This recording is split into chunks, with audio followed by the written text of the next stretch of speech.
Chapter 485 Upgrading the System. Peyton waited for the higher-ups to take their seats patiently. She seemed calm, but she was shaking inside. This was her first hearing. Guardian Captain Gerard Atkins, the man in the red robes announced as a stubby man with dark shiny hair, took his seat.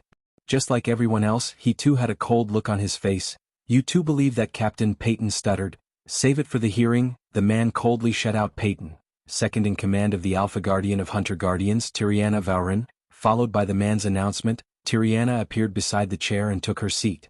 Alpha Guardian of Hunter Guardians, Tenulia Vaurin. Tenulia, the Alpha Guardian, teleported beside the seat in the middle of the table. Peyton subconsciously bowed as she was used to. She didn't even nod. In fact, she didn't even look Peyton in the eyes. After Tenulia, only one seat remained. Peyton wondered who was going to come until he got her answer. Guardian Captain Zanali Harthill. As soon as Peyton heard the man, her heart skipped a beat. She was so stunned that her mind went blank. Her lips instantly became dry as she looked up at the stage to see Zanali slowly approaching the empty chair. The last time Peyton talked to Tenulia, she said there was only one Guardian Captain spot remaining. How could they give one spot to two Guardians? It was evident to Peyton the one spot remaining talk was just bullshit. Still, she couldn't believe Zanali and Noah, two of whom she recruited, got promoted instead of her. Looking at this, Michael was laughing aloud. He knew Peyton was on the verge of defecting, but after seeing this, he was utterly positive. Moreover, he really felt bad for Peyton. She deserved better. She put her blood and sweat into the guild, and all she got in return was scorn and negligence. "Zanali, Captain, Guardian Captain Zanali," Tiriana coldly corrected Peyton. "Shall we begin?" The trial of Peyton began with Tenulia's words. 3 hours later, Michael was in the pocket dimension attached next to his room in the dark forest. He was not alone, as Azazel and Victor accompanied him. Michael had a workbench near the pole Victor was tied to. He had various tools, torture tools, as well as an alchemy apparatus set up on the table. "So Victor, sorry to keep you waiting." Michael pulled up the sack covering Victor's head to see Victor growling. "Doesn't feel great to be tied onto a pole, does it?" asked Michael. Victor couldn't see the amused look on his face because of the mask on his face.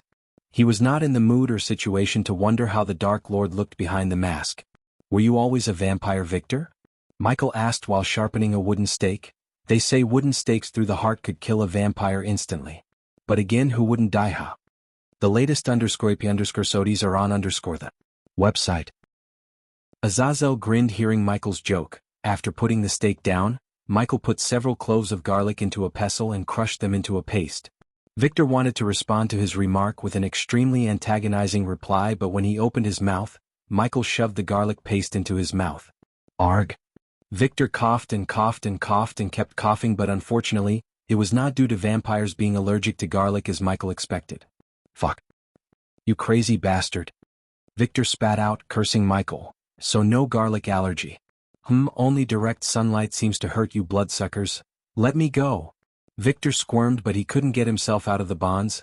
"Not until I find all about your kind," as he said. Michael stabbed Victor in the neck with his APD needle and sucked out vampire blood from him. Victor saw the Dark Lord pouring his blood into a vial. What are you gonna do?" Victor stuttered. "I forgot you have regeneration." Michael put the vial on the table before slashing Victor's chest with the hidden blade. This time, Michael collected the blood in a bowl. Son of, when the cut closed up, he swung the hidden blade again, opening another wound. Michael repeated this process until Victor's body turned paler than it was. "I need a tissue sample." Victor was breathing heavily. His heart skipped a beat when he heard the Dark Lord. Victor used all his remaining strength to get out of the bond. Looking at the hidden blade on his wrist, he knew the Dark Lord was going to cut him again like a pig. His struggle was halted by a flick of the butler who stood a couple of meters away from him. Victor couldn't even move a muscle. He felt as though he was being clutched by an invisible hand, like cutting slices of meat. Michael cut the flesh out of various parts of Victor's body. Michael bought special boxes from the system to store to keep the flesh fresh for future experiments.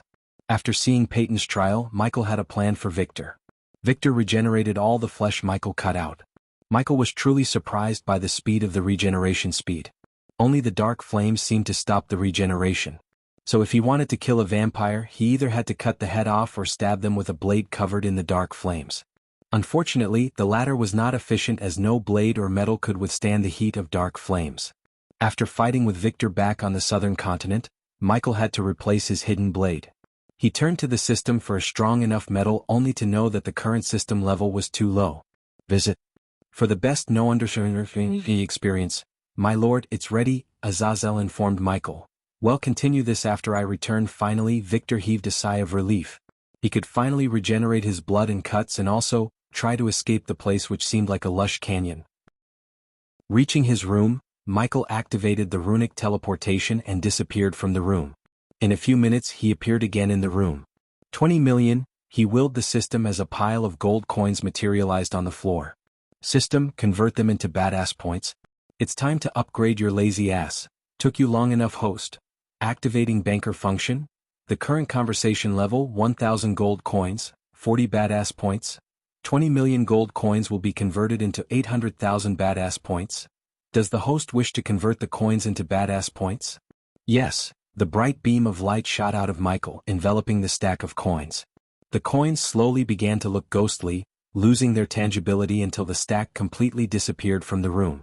Conversion successful. The host has received 800,000 badass points. Available badass points 874,000. The next system upgrade will cost the host 600,000 badass points.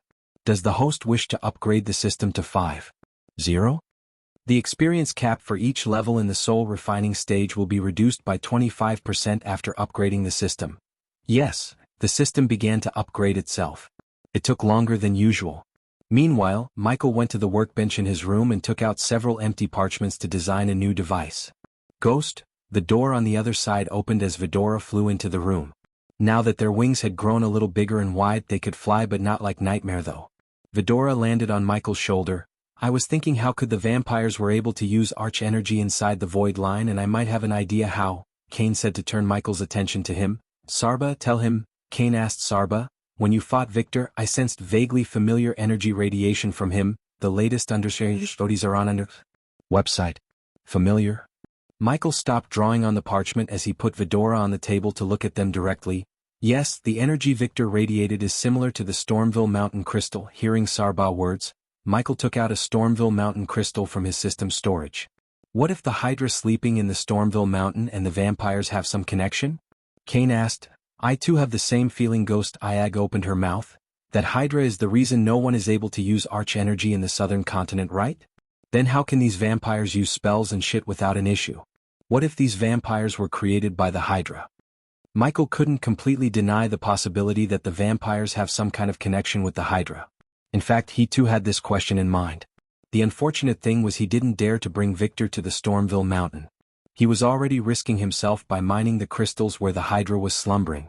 If that Hydra chose to come out of its slumber, he didn't think he or anyone in this world could stand in its way. We watched Peyton's trial. Things went just as we guessed, huh? Michael nodded at Iag. We have to turn her now, Ghost, said Kane. The system upgrade is completed. Current system level 5.0. The system sounded in his mind, interrupting their conversation. The host can now have up to 20 subordinates. Michael was waiting for the system to afford more subordinates. Now he could make Peyton as well as Daniel his subordinates. Speaking of Peyton, she could come to the location any day from now, Sarba said. Before we meet Peyton, I still have got some answers from Victor. Vidora saw several herbs and weird-looking objects appearing in his hand. After taking out these alchemy ingredients, Michael conjured the dark flames and threw the ingredients one by one into the flame. What are you making? Asked Iag. The normal truth extracting pills aren't working on Victor. So I'm making my own? That's amazing. If we can make our own potions and pills that make our foes spill out the truth and secrets, we could stay 2 steps ahead of them always. Sarba grinned only to see Michael shake his head. Unfortunately, there aren't any pills and potions that will make people tell their secrets without some kind of side effect or restriction visits. For the best no understanding experience, what about the one you're making? What kind of side effect does this one have? Asked Iag. Nothing big, he will just die after few hours. Chapter 486. The price for Peyton's loyalty. Absurd. The vampires are just a myth, Peyton. Guardian Captain Gerard slammed the table. How do you explain the mutilated and blood-drained bodies of the team we sent after Victor? Asked Peyton. She was way past the point of being meek and respectful towards Gerard. Don't tell me they are just a myth. They tortured me for weeks, they sucked on me while the Guardians were busy searching for Sabrina. who is not even a guardian. Tyriana's face turned red. The audacity of Peyton to dare to blame them for her own fault made her blood boil. A girl you recruited despite knowing she was not a guardian. Gerard raised his voice. We all know if she wasn't Noah's sister, we wouldn't be having this hearing now. For some reason, Peyton didn't let Zanali tell them it was her idea to recruit Sabrina. You said the vampires sucked on you, right? With a raise of her hand, Tanulia brought order to the hall. The others closed their mouth as she looked Peyton in the eyes. Peyton gave a nod as the answer to the Alpha Guardian's question. Tanulia waved her hand, sending a bright beam of light to Peyton. The bright beam of light shot through her, vaporizing her clothes. Peyton's mind went blank and it took her a second to realize she was naked. The others were stunned. They never expected Tanulia to strip Peyton naked. No bite marks. Tanulia tilted her head while Peyton was hiding her privates in her bosom with her hands. She was so furious to the point her tears began to gush out like a flood breaking out of the dam. Her entire body sweated.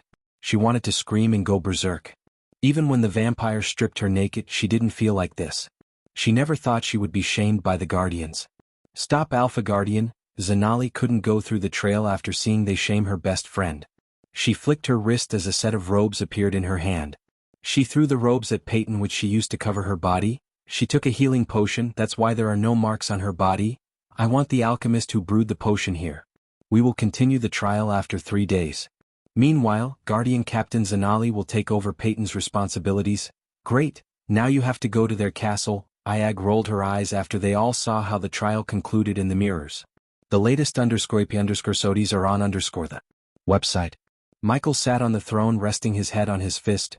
Corey, Michael established a connection with his pirate lord subordinate Corey. All the mirrors flickered for a moment before showing Corey's face. She was standing in a room lit with candles where Vidora noticed several maps and crates stacked around the room. My lord. Corey went to her knees when she saw the Dark Lord in the mirror. Rise, Pirate Lord. Corey rose to her feet. I want you to go to look for the merchant ship named Amity in the seas of Maven and stall them for 4 days. But do not board them. If they fired at us, my lord, do I have your permission to fire back? Asked Corey. Yes, but do not sink them. There's someone important to my goal is on board. Consider it done, my lord. Michael closed the connection as Vidora turned their gaze at Michael. Who's on that ship? Asked Diag. Sabrina Winston and a greater vampire. Michael surprised Vidora. Victor told you? Sarba asked as Michael nodded. They are taking Sabrina to find a key. Michael had no idea what this key was supposed to open. All he got from Victor was the key was a pretty big deal to the vampires. As for what this key was supposed to open, Victor didn't know anything. Since the vampires seemed to find the key desperately, Michael wanted to find out more about the key and everything related to it. According to Victor, Sabrina was the only one who could find the key. Hence, they kept her alive instead of ending her life or turning her into a vampire. After she finds the key, it would be a different scenario. In the best-case scenario, they would kill her. In the worst-case scenario, Sabrina would be turned into a living blood bag for the vampires to feast on for eternity. Only if he knew Sabrina is his little sister. Now that he issued his next order to Corey, upgraded the system and got everything he could from Victor, it was time for him to wait for Peyton. Visit. For the best _G experience, it had been 6 hours since the trial concluded. Michael, any second from now on, Peyton could decide to meet him. Currently, he could see her crying and breaking everything in her room. She was a mess, and looking at her like this, he pitied her. What are you gonna do with Victor? Iag asked, only to see Michael removing his mask with a grin on his face. The devilish grin grew wider with time because he was happy with the plan he hatched in his mind. Until now, he was always on the defensive against the Guardians. For the first time, he decided to shift gears to the offensive. I'm going to hand over Victor to Peyton. They didn't believe her when she said vampires exist. They can't deny it if she brought Victor to them and let his bloodlust loose. He paused for a second to take out an emerald green orb in his hand. This was a superior grade recording crystal. Several months ago, Peter used the recording orb to record his battle with Michael. It was pretty expensive, but it was worth the price. They will have no choice but to give her a promotion to Guardian Captain or even a higher position as she deserves. Yeah, makes sense, Iag nodded. Obviously the Guardians will try to keep their existence a secret. Michael tossed the orb in the air and caught it. But I'm gonna record everything and send everything to 2 places. Iag grinned widely as she liked the way the plan was going. Tell us where, Sarba asked excitedly, failing to contain his curiosity. First to Nadia Hall, the royal news journalist. Next place is the Holy Church. According to the book Michael bought from Lord Information, The relationship between the Holy Church and the Guardian Guild was a rocky one. The priests hated the Guardians and vice versa. Revealing the existence of the vampires would destroy their deadliest weapon, secrecy. On the other hand, by exposing the Guardians' intention to hide the existence of vampires, he planned to cause chaos among the Guardians as it would put so much political pressure on the Guardians, thus throwing a wrench in their plan to catch him. One stone, two mangoes, that was Michael's plan. It was not an elaborate and complex plan. Michael always went for the simplest plan instead of making complicated plans. He believed the less complex a plan is, the better. He would have sent an anonymous note to the Winston family that the vampires have Sabrina. But if he had done that, Rowena would have been involved in the search with all the resources of Sky Hall. No matter what, he must get the key before the vampires or the Sky Hall. Michael still didn't know Noah already had one key, and he was currently hunting for the arrows forged by the Mazeroth founders. Nightfall arrived with a whisper of perfect black that grew into a comforting chorus of stars. At the edge of the Elon continent where the Crystal Ocean began, Peyton was waiting for the Dark Lord. Her legs were pacing left and right, and her mind was just as restless as the sea before her. Visit. For the best no_vel_read_ng experience, no matter how hard she tried to make sense out of how they treated her, she couldn't come up with a way to calm her mind. She felt betrayed by the Guardians, and that feeling destroyed everything she held for the Guardians. Now all she had for the Guardian Guild was pure hatred. The center of her hatred was none other than Noah Winston. Ever since he came into her life, everything she worked for went out of her hands. Her hatred pushed her to the point she was ready to sell her soul to the devil if she could see the guild crumble into pieces along with Noah. While she was pacing back and forth, she noticed the surrounding area growing darker and darker. Instinctively she looked up at the sky to see the Dark Lord descending to the shore with a man who had his head covered by a sack. The three-headed creature was comfortably sitting on his shoulder. Despite the full moon and the millions of stars in the sky, the beach became dark as though they had all lost their light. "I reckon you've seen the real face of the Guardians, Peyton," Michael asked the moment his feet touched the sand. "Yes, I did," Peyton answered, gritting her teeth. He was glad to see the burning rage in her eyes. He could turn that rage into a weapon against the Guardians. "Are you going to destroy them?" Peyton asked. "The world needs Guardians, Peyton, just not this corrupted guild. I am going to reform them with your aid." By reform, Michael meant turning the Guardians into his underlings. He would make his trusted subordinates rule the guild, and by doing that, he would subdue the guild under him. If Peyton served him well, she could have the guild for herself. Before knowing about Sky Hall, he thought Guardians were his enemies and planned to destroy them. Since it wasn't the case, as the real enemy was revealed to be the Sky Hall, Michael knew subduing the Great Eight clans would be the better choice than destroying them. "Your loyalty was misplaced, Peyton. You know this now. Otherwise you wouldn't be here," Sarba said. "I want that bitch dead. That's my price, Dark Lord. If you can bring me her head, my soul is yours." Her words stunned Michael for a moment. He knew she hates the Alpha Guardians. He didn't think her hate would push her to the point she wants Tanulia dead. Peyton's loyalty was crucial to his plans. Only with her, he could destroy the Guardians from within, because that's the only way to dismantle the guild without getting himself killed. He was still not strong enough to openly go against the guild. "She killed innocent people when she raided my ship. It's time she pays her debt, with her life." Although it was risky and difficult to assassinate Tanulia, it was certainly not impossible for the #1 hitman. He kicked Victor towards Peyton. "Bring him to the guild and prove the Guardians' vampires exist. I'll exonerate you and get the promotion you deserve." As he said, he slowly ascended to the sky. "In 2 weeks, meet me here. I will grant you your wish." He uttered these words before disappearing into the darkness. With his promise to Peyton, the preparation to assassinate Tanulia Vaurin, the Alpha Guardian of Hunter Guardians, began. Important news. Visit. For a better user experience, Michael will meet Don, MC of Rise of the Legendary Emperor, Draven, MC of Anti-Hero with a symbiote system, and Hunter, MC of Dictator with a badass system, soon.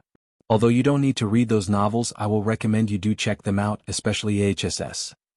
Dictator with a badass system will be released after Michael meets Hunter.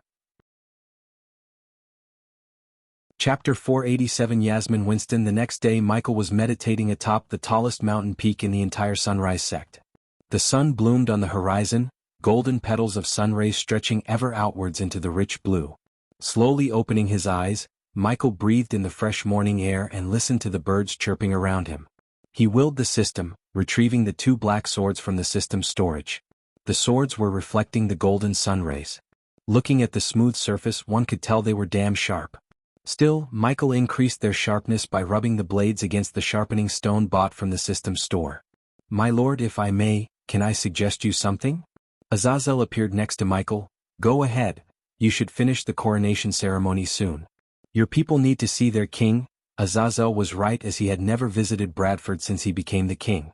Claire and the elders handled everything. Michael wasn't interested in being king. Nonetheless, he could at least visit the kingdom and his castle. Moreover, he needed to meet his army and commander. "I will meet them." Michael stood up and put on his black full-sleeve shirt and the long black coat. "But first, I have an engagement party to attend." Michael threw the swords in the air, and they landed straight into the sheath on his back, forming an X. Michael prepared to leave the mountain when he saw Ricky flying toward him. Azazel's figure quickly vanished into thin air before Ricky could notice him. "Master Ghost, your carriage is ready." As soon as Ricky landed before him, he bowed and informed Michael. "No need for a carriage." Beads of sweat broke out on Ricky's forehead, noticing Michael's current attire. Something told Ricky that Ghost wasn't planning to give his blessing to the princess. Otherwise he wouldn't be in his battle attire. "Have you ever fought a real battle, Ricky?" Michael asked, adjusting his tactical fingerless gloves.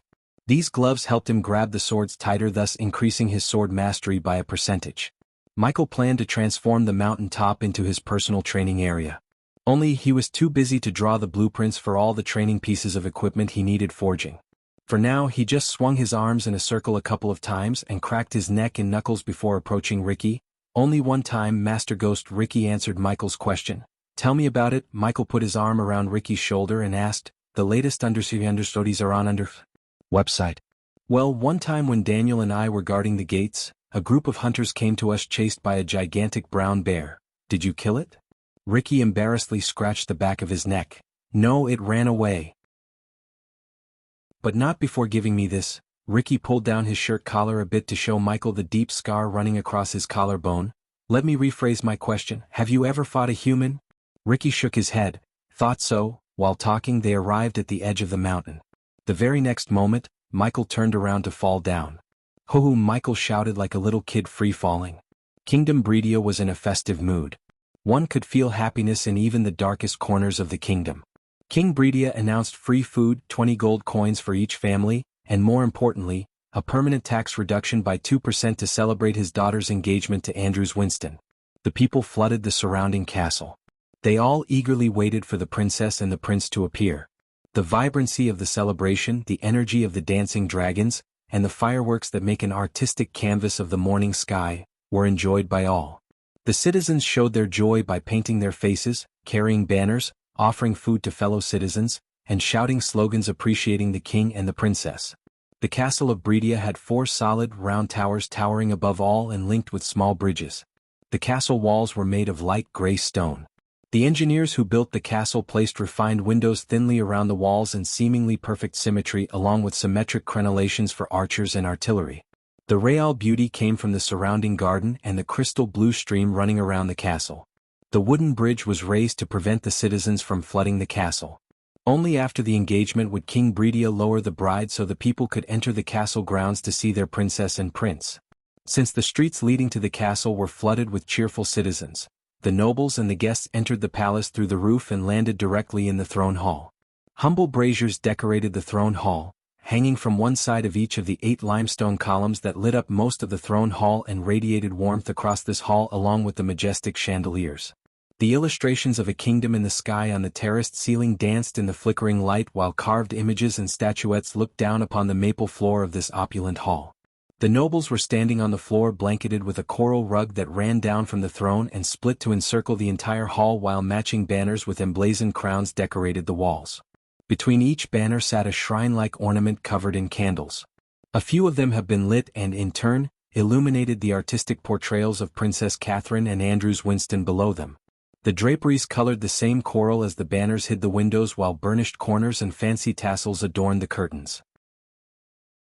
A glorious throne of oak sat atop a tall elevated platform, and 5 somewhat plain-looking seats for the Royal Highness family members accompanied the throne. Visit. For the best no-understanders experience, His Majesty really outdone himself this time. The place looks gorgeous. Where did His Majesty buy the wine? It's delicious. I heard His Majesty even invited someone close to Empress Era. You kidding me? No. I thought only the kings and queens in Elon continent would attend the ceremony. I don't think King Maxim or King Ports will come, the nobles gossiped while slow dancing to the music played by the orchestra group. Thanks to the soldiers constantly patrolling and monitoring the castle grounds, everything was going smoothly. You're late. At the moment, a lady adorned in a sparkling golden dress entered the castle with a couple of men. The lady who arrived at the castle was Imelda, and the one who welcomed her was Natalia, Andrew's mother. Where is everyone? Natalia asked, fiddling with her golden hair nervously. Ethan is still at the battlegrounds. Diana said she will be here tomorrow morning. Imelda said, what about the kids? Where are they? Sabi is still in seclusion, I guess. We received a note from Rowena and Noah. They'll be here with Diana. Natalia heaved a sigh of relief, but when she thought about Sabrina, her smile grew shorter. Can't Sabi just take a break and come here? Imelda shook her head. You know about Sabi, she is working so hard to break through to the core formation stage. She won't miss the marriage, I guarantee you. Imelda knew how much Natalia loved Sabrina. She was the youngest child in the family, so every single one of them loved her dearly. As a result, Natalia was crushed when she heard Sabrina wouldn't come to the ceremony. Visit. For a better user experience, however, what she heard next cheered her up instantly. Do you know who's coming today? Yasmin. Natalia's face immediately brightened as though someone was directing a torchlight to her. Really? Natalia almost bounced in joy. She was so excited. Yes. In fact, she is on her way here. Imelda brightly grinned. Yasmin Winston was Ethan's nephew. Several years ago, she went to Aura to hone her skills. There wasn't a sect that didn't invite her to join them. But she rejected them all because she believed getting real experience was more crucial than learning in a sect. Yasmin was the pride of Ethan's younger brother Caden. After what Jacoby did, Caden couldn't look Ethan in his eyes. He was ashamed of his son's plot to assassinate Sabrina and Diana. If Yasmin was there, she would have personally cleaved her brother's head clean off. How can I miss this special day, Auntie? Natalia heard a charming voice as she looked up to see Yasmin gracefully descending from the sky. The girl wore armor set with a rounded helm and a face guard. Attached to the forehead area was a crafted leather ornament piece shaped like a lion's mouth. The shoulders were oval, short, and quite large, decorated with 3 large, curved wooden spikes on each side, lined up from back to front. She removed her helmet to reveal her perfectly sculpted face and her porcelain skin. Every single youngster in the hall turned their gaze to the black-haired girl in battle armor. She wasn't by any means a country-toppling beauty.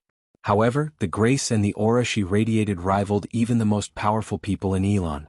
What particularly caught everyone's attention was her armor, which was made of many vertical layers of leather and metal mimicking a dragon's scales. One could not find a single place in her body that wasn't covered by the armor. Yasmin, the 2 ladies dashed at her, and when her feet touched the floor, they hugged her tight. I missed you two so much. Yasmin hugged them back. Too tight. Imelda patted Yasmin's back, barely letting her know her embrace was crushing them. Sorry, Yasmin quickly let them go. She had to slap herself on the face for forgetting how strong she was and how fragile her aunties were. Where are my cousins? Don't tell me they aren't planning a homecoming party for me? Brat, couldn't you have taken off your armor? Is this what you learned from the elves? Imelda playfully twisted Yasmin's ear. Yeah, they've been teaching me so much noble etiquette, Yasmin sarcastically said. The latest understanding studies are on website. Bring me to see my soon-to-be prince aunties. Yasmin put one hand around Natalia's neck and the other around Imelda's neck. She didn't give a damn about what the others would think, nor did Natalia and Imelda. As they spoke, Ghost was on his way to giving the couple a gift that no one would forget for years to come. Chapter 488, Instilling the Fear of God in Hearts. Ding. Ding. Ding. A man in a white coat suit clanked his wine glass with a silver spoon as the chit-chatter immediately calmed down. Following their silence, Yasmin turned her gaze towards the dashing couple walking down the stairs with King Breedia. Who could be so dashing other than the Prince and Princess of Breedia? It was Andrew Winston and Catherine Breedia. Andrew was rocking the suit and looked extremely handsome. He wore a clean shirt and buttoned it up fully to support the bow tie. On top of the shirt, he wore a chic vest with 6 buttons. It had a deep V-line, which caused the vest to line up perfectly with the jacket's V-line. The jacket fitted him like a glove, a tailored glove. It had an intricate rope strike pattern, making it look stylish and graceful. The buttons of his double-breasted jacket were all buttoned up, with the exception of one for playful touch to a classy look. He was wearing pants that copied the style of the jacket, both in color and pattern, and made an ideal combination with his brogue Oxford shoes. To top it all off, he wore a refined belt accompanied by a tie clip and cufflinks. Besides Andrews, Catherine looked like a goddess among mortals. The sparkling dress covered her shoulders halfway, flowing into an elegant jewel neckline. It was a close fit, giving the dress a relaxed yet graceful look, whereas her arms were uncovered entirely. This was a good thing, as her silky skin wasn't something that should be covered up. The dress waist was thin, but it was a comfortable fit. A bow had been wrapped around Catherine's and rested gently on her lower back. Below the waist, the dress fitted snug around her and had a straight style. The dress reached just above her ankles and was slightly longer at the sides. She was wearing T-straps, which went hand in hand with the dress. To top it all off, she wore an ornate necklace and large jeweled earrings. The couple drew all the attention while the king stood aside with a bright face. At that moment he felt like the happiest man in the whole world. His little girl had grown and would be a lady soon. "Your Majesty, Your Royal Highness, Your Royal Highness," the nobles bowed respectfully. Soon after, Andrews noticed Yasmin among the crowd alongside his mother and auntie. For a moment he couldn't believe his eyes. Seeing the look on Andrews' face, Catherine led him to his family. "Yasmin," Andrews grinned ear to ear visits. For a better user experience, "Hello Prince, come here." Yasmin embraced him in a tight hug. "Catherine, this is my cousin Yasmin." Andrews introduced Yasmin to Catherine. "How should I address you? Princess, Your Royal Highness?" "Catherine or Kathy." Princess smiled brightly and hugged Yasmin. Soon the two girls began to talk, and Yasmin's adventures immediately hooked Catherine. The gala was lively. Everyone danced, drank, and exchanged pleasantries until a soldier came running to the king. "Your Majesty," said the soldier, breathing heavily with a pale face. He looked as though he had seen a ghost. Since the king was talking to Natalia and Imelda, he stood closer to the Winstons. Thus, the Winstons, including Yasmin, halted her stories and turned her gaze to the soldier.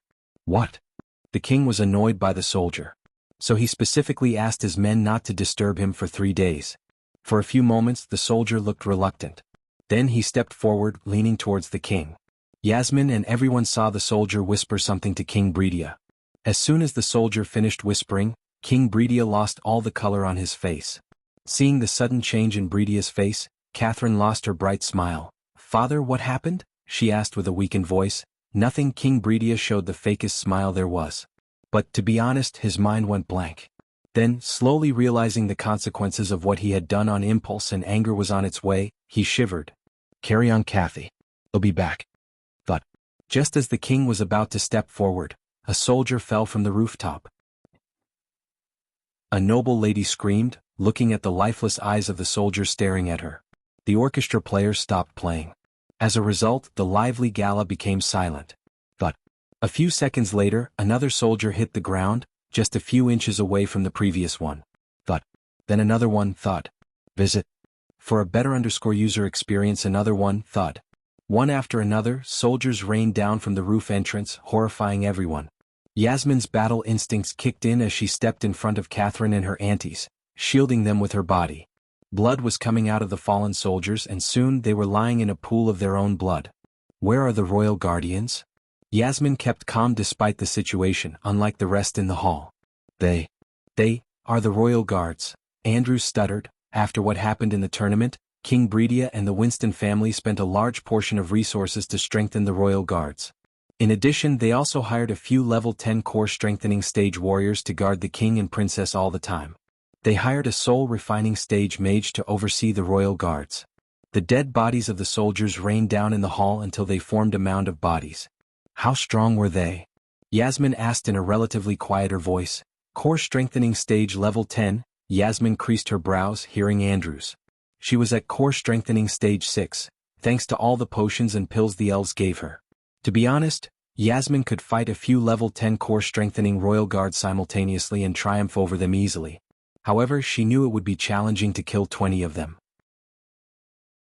Thus, it was evident to her that whoever or whatever killed them was far stronger than the royal guards or a group that killed them.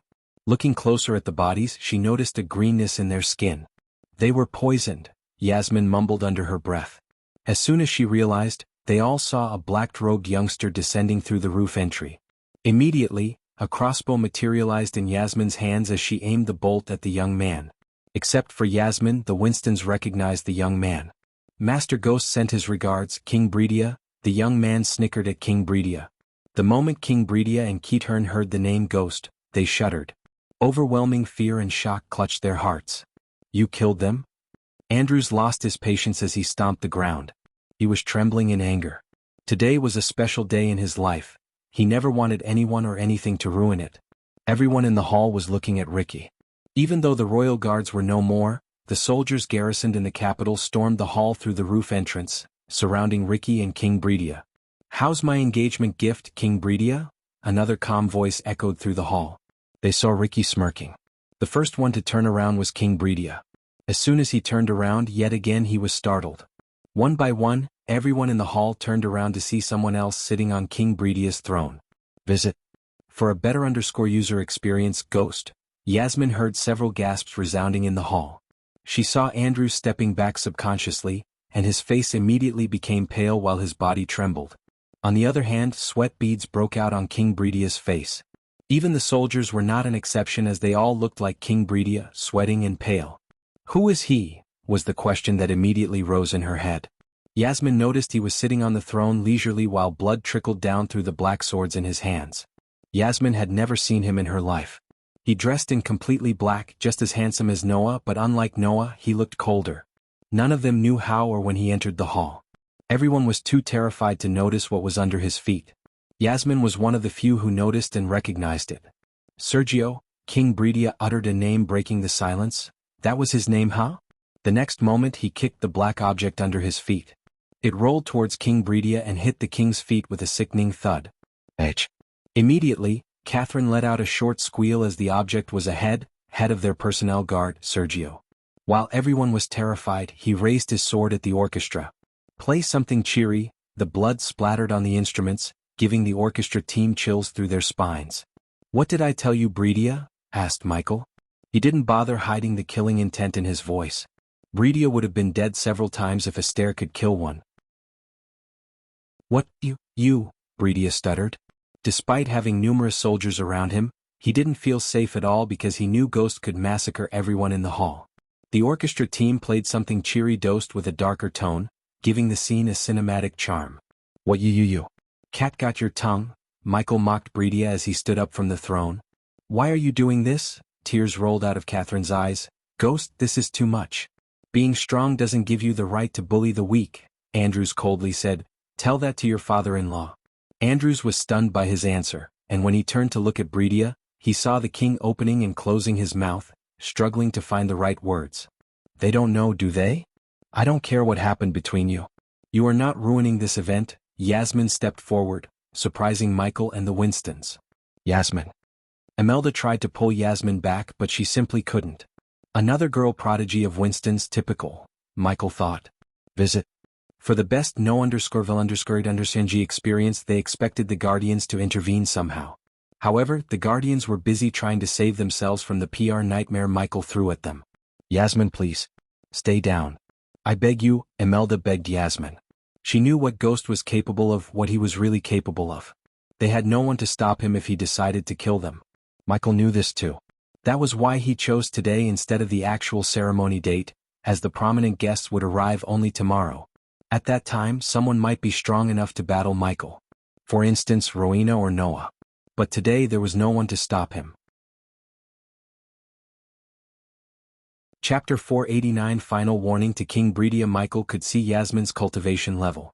Although she would be considered a heaven-defying prodigy just like the rest of her family, she was still far weaker than Michael. Thus he didn't mind her. Lightning dash, Michael cast the spell. The next moment, Yasmin saw a bolt of lightning streaking past her. Father.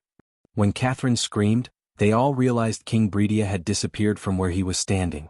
Bomb. Michael slammed King Breedia against the throne by his neck. Father. Your Majesty. The soldiers and King Breedia's family shouted as they rushed forward to save him. Yasmin was the first to fire a crossbow bolt at Michael. Whoosh.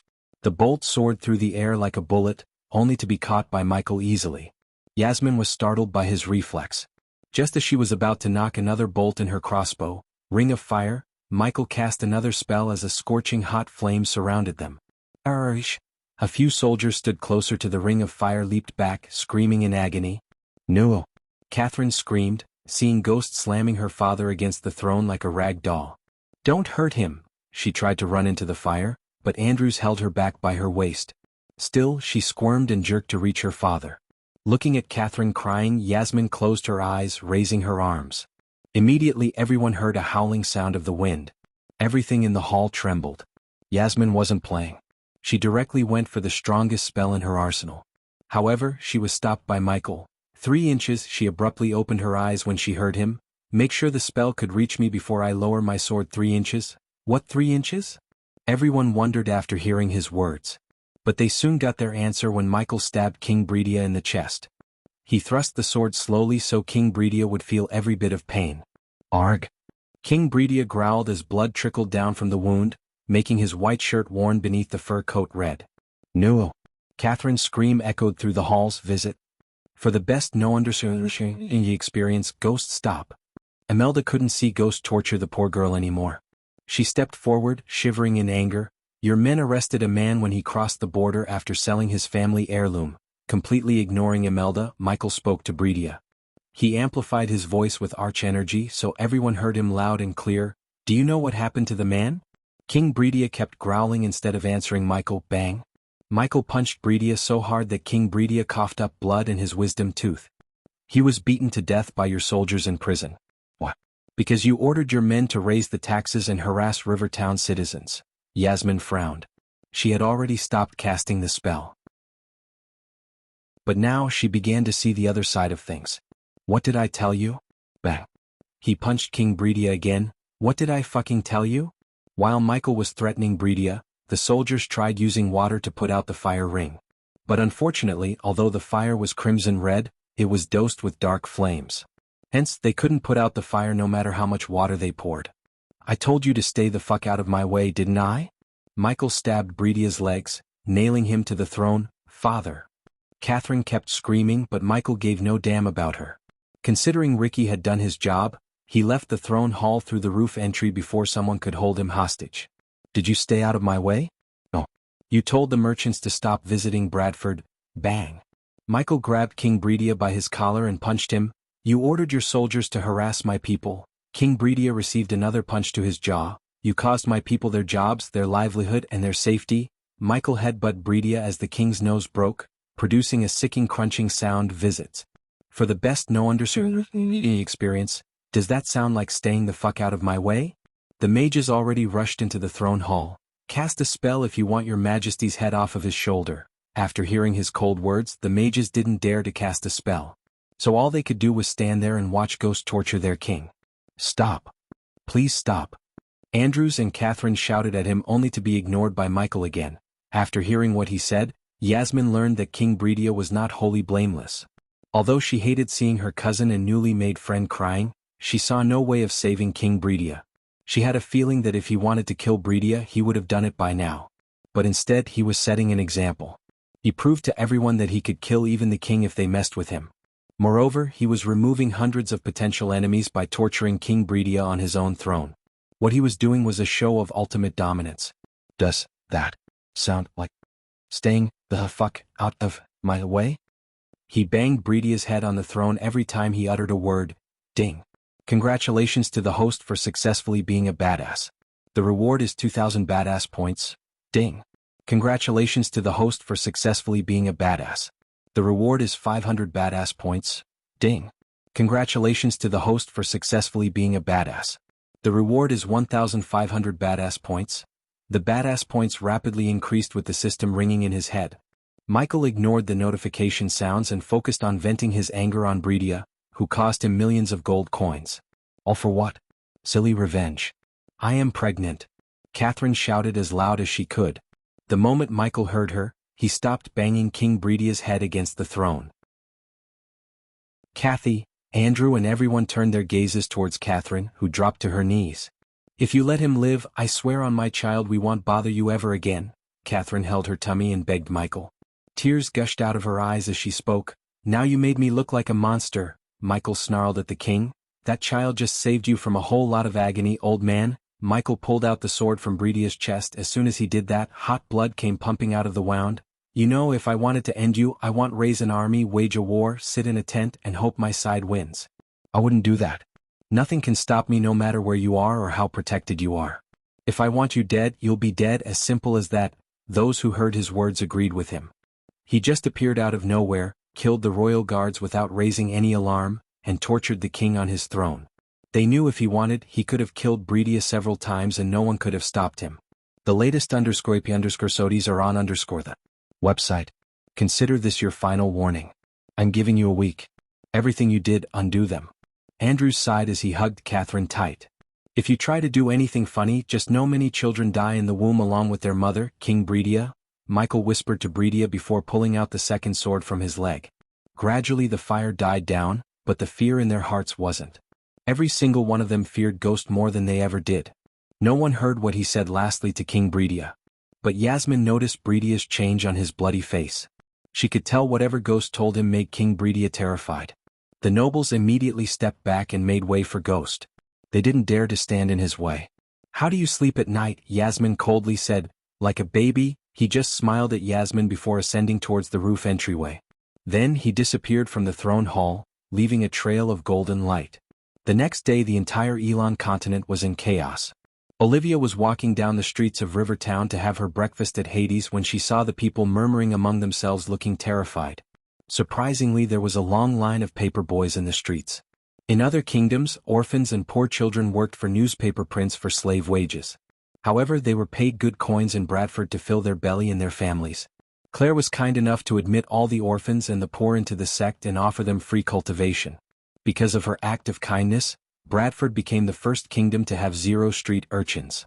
Since Michael himself was an orphan, he donated a portion of his income to the well-being of the orphans. But only Claire knew about his donation. New race has been discovered. Vampires or bloodsuckers.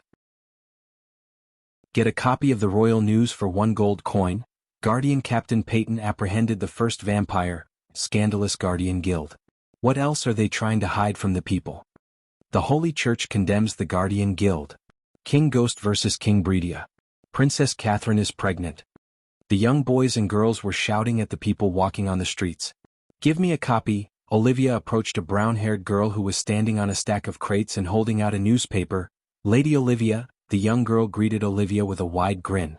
Olivia was surprised to see the girl addressing her by her name. Olivia took out a gold coin and reached it out to the girl. It's free for you, Lady Olivia.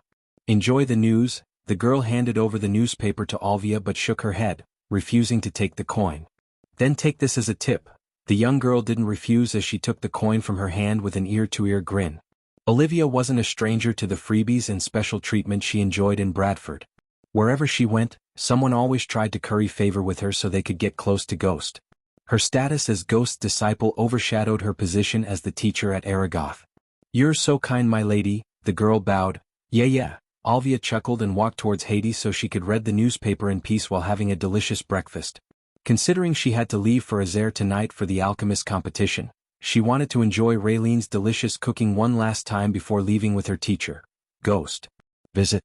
For the best no_vel_it_Xianxia experience.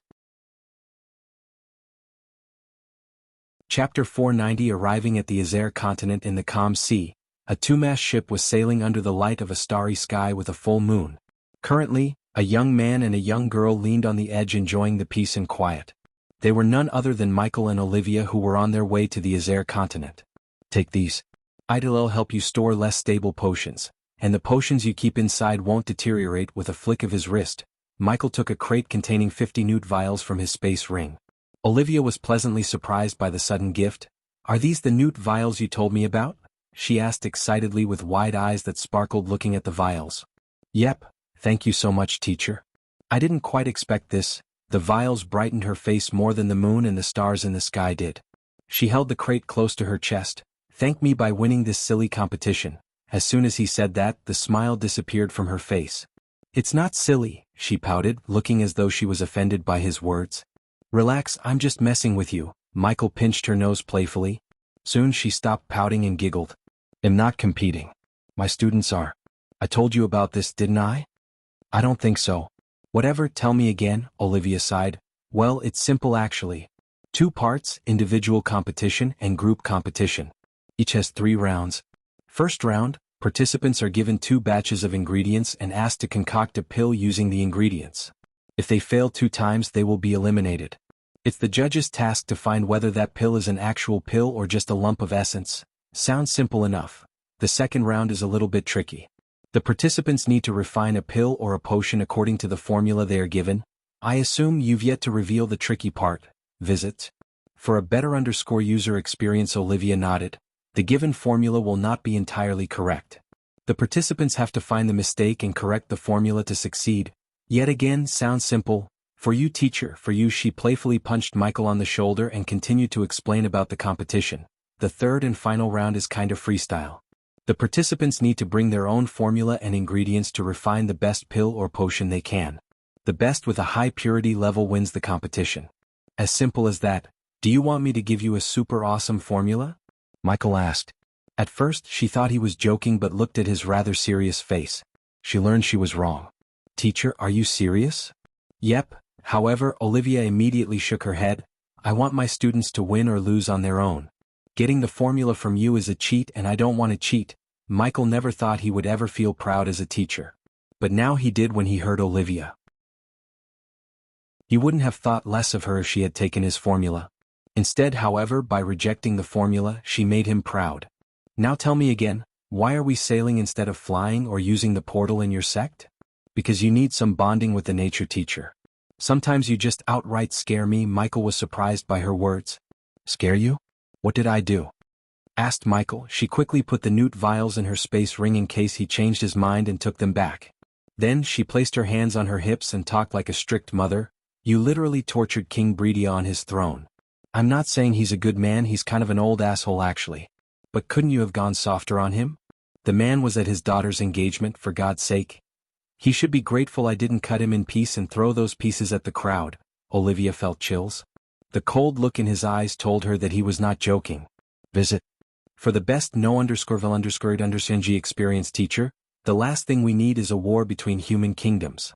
Especially when there's a new, more dangerous race emerged from the shadows. Her voice revealed the fear in her heart. Are you talking about the vampires? Michael asked, pretending to have no idea about them. Yeah. Did you read the papers? They suck our blood like, she stuttered for a moment, giant mosquitoes. I can't even imagine. Her words revealed to Michael that they still haven't realized the real danger posed by the vampires. Otherwise, she wouldn't have compared the vampires with mosquitoes. Now that the vampire secrecy had been exposed, she was sure they would be more aggressive and dangerous. I heard the Azer continent is in a messed up state due to all the war. They should have chosen Elon instead. After discussing vampires and the current state of events, Michael commented on the Azer continent. Ever since he arrived in this world, he never got the chance to visit Azer or Ar. However, thanks to the Alchemy Guild invitation, he could finally visit Azer. The competition has always been held in Azer. It's sort of a tradition, and the old alchemists in the guild are pretty stricklers to that tradition. What's the current state of Azer anyways? You have any ideas? Asked Michael to get some knowledge about Azer. Olivia leaned on the wooden edge, looking at the clear blue ocean before them. Zulon and Suvan are still at war with Thusia and Idrizel, where we are going to remain free of war for now. The last time I heard from my father, Thusia was winning the war, which is a good thing for you, isn't it, teacher? Olivia wasn't thrilled about Michael being the leader of the Thusian Alchemy Guild. Most Elon and Azer hated Thusia for waging war on other kingdoms and expanding too aggressively. Because of Thusia, thousands of people had become refugees and lost their livelihood. In fact, Bradford was accepting hundreds of refugees every single day. When you can't beat them, join them, Michael shrugged, pretending he didn't care. However, he was burning with rage. If Michael had the power, he would have decimated Thusia already. But, since it wasn't the case, he could only use them to become stronger. Olivia had no response to him. They talked and lost track of time until the morning. Finally, the sun rose like a flower, gifting its petals to the world. Amid the dancing, the ocean was the blush of scarlet, the warmth of tangerine. Gazing toward the illuminated clouds, still beneath the ethereal glow, Olivia looked up at the marvelous sunrise and felt at home in a way she never had before. Only when the sun completely rose from the horizon did Kingdom Idrizel's outline faintly appear in their sight. Currently, Michael noticed many ships anchoring at the docks while many riding various beasts flew directly into the city without going through the city gates. Teacher, let's go. Olivia had already put on emerald green robes with the Alchemist Guild's emblem on the chest. Is that really necessary? Michael asked, looking at her extra-large robes that swept the ground as she walked. The latest _sodies are on the website. Yep, she bobbed her head excitedly before leaping out of the ship to land on the dry land. Michael only noticed that most of the people going in and out of the city gates wore the same robes as Olivia. The number of green robes he saw almost gave him a headache. Among these green-dressed people, he looked somewhat strange in his black robes. Still, the soldiers in metal armor guarding the city did not stop them as they entered the city for the first time without giving any coins to the guards. Welcome to the city of Oxshore, Olivia said, grinning from ear to ear. The city of Oxshore was built on the banks of a large natural harbor and was truly a medieval metropolis. Its elegance was matched by the backdrop of a dormant volcano that helped shape the city into what it is today. Michael could not see far because of the buzzing crowd blocking his view. We will look around. Olivia had to raise her voice to get Michael's attention due to the crowd. Michael felt as though he had come to a festival. The city of Oxshore vaguely reminded him of Hawaii with the lush green mountains surrounding them. Any citizen of Oxshore knew that these hills' resources were of great importance. They were also influential in architectural designs as the vast majority of buildings have been built in shapes and with elements of the hills around them. The skyline was spreading with luxurious tall buildings, and even from afar, they managed to display their beauty. For the first time, Michael saw dwarves, elves, orcs, and beastmen overshadow the number of humans in the streets. The several bars, ethnic restaurants and coffee houses he saw on either side of the street were evident of the multicultural ethnicity of Oxshore. Come on. I need to check out those herbal stores. Olivia dragged Michael by his hand. What? Didn't you get enough herbs from our garden? Michael asked, following her behind. In the entire Elon, Michael had the largest herbal garden. Granted that he lacked varieties like some other herbal gardens, it was still the largest with an abundance of herbs. I still need more. She didn't back off as she dragged him into a store. At the same, a green-robed youngster, a golden-dressed girl, and a raccoon walked out of a two-story building made of marble. Not the young man and the young girl had silky brown hair. Only the girl's hair was longer in length than the young man's shoulder-length hair. They were neither too striking nor too unattractive. Instead, they looked plain normal except for the talking raccoon sitting atop the young man's shoulder. Damn it.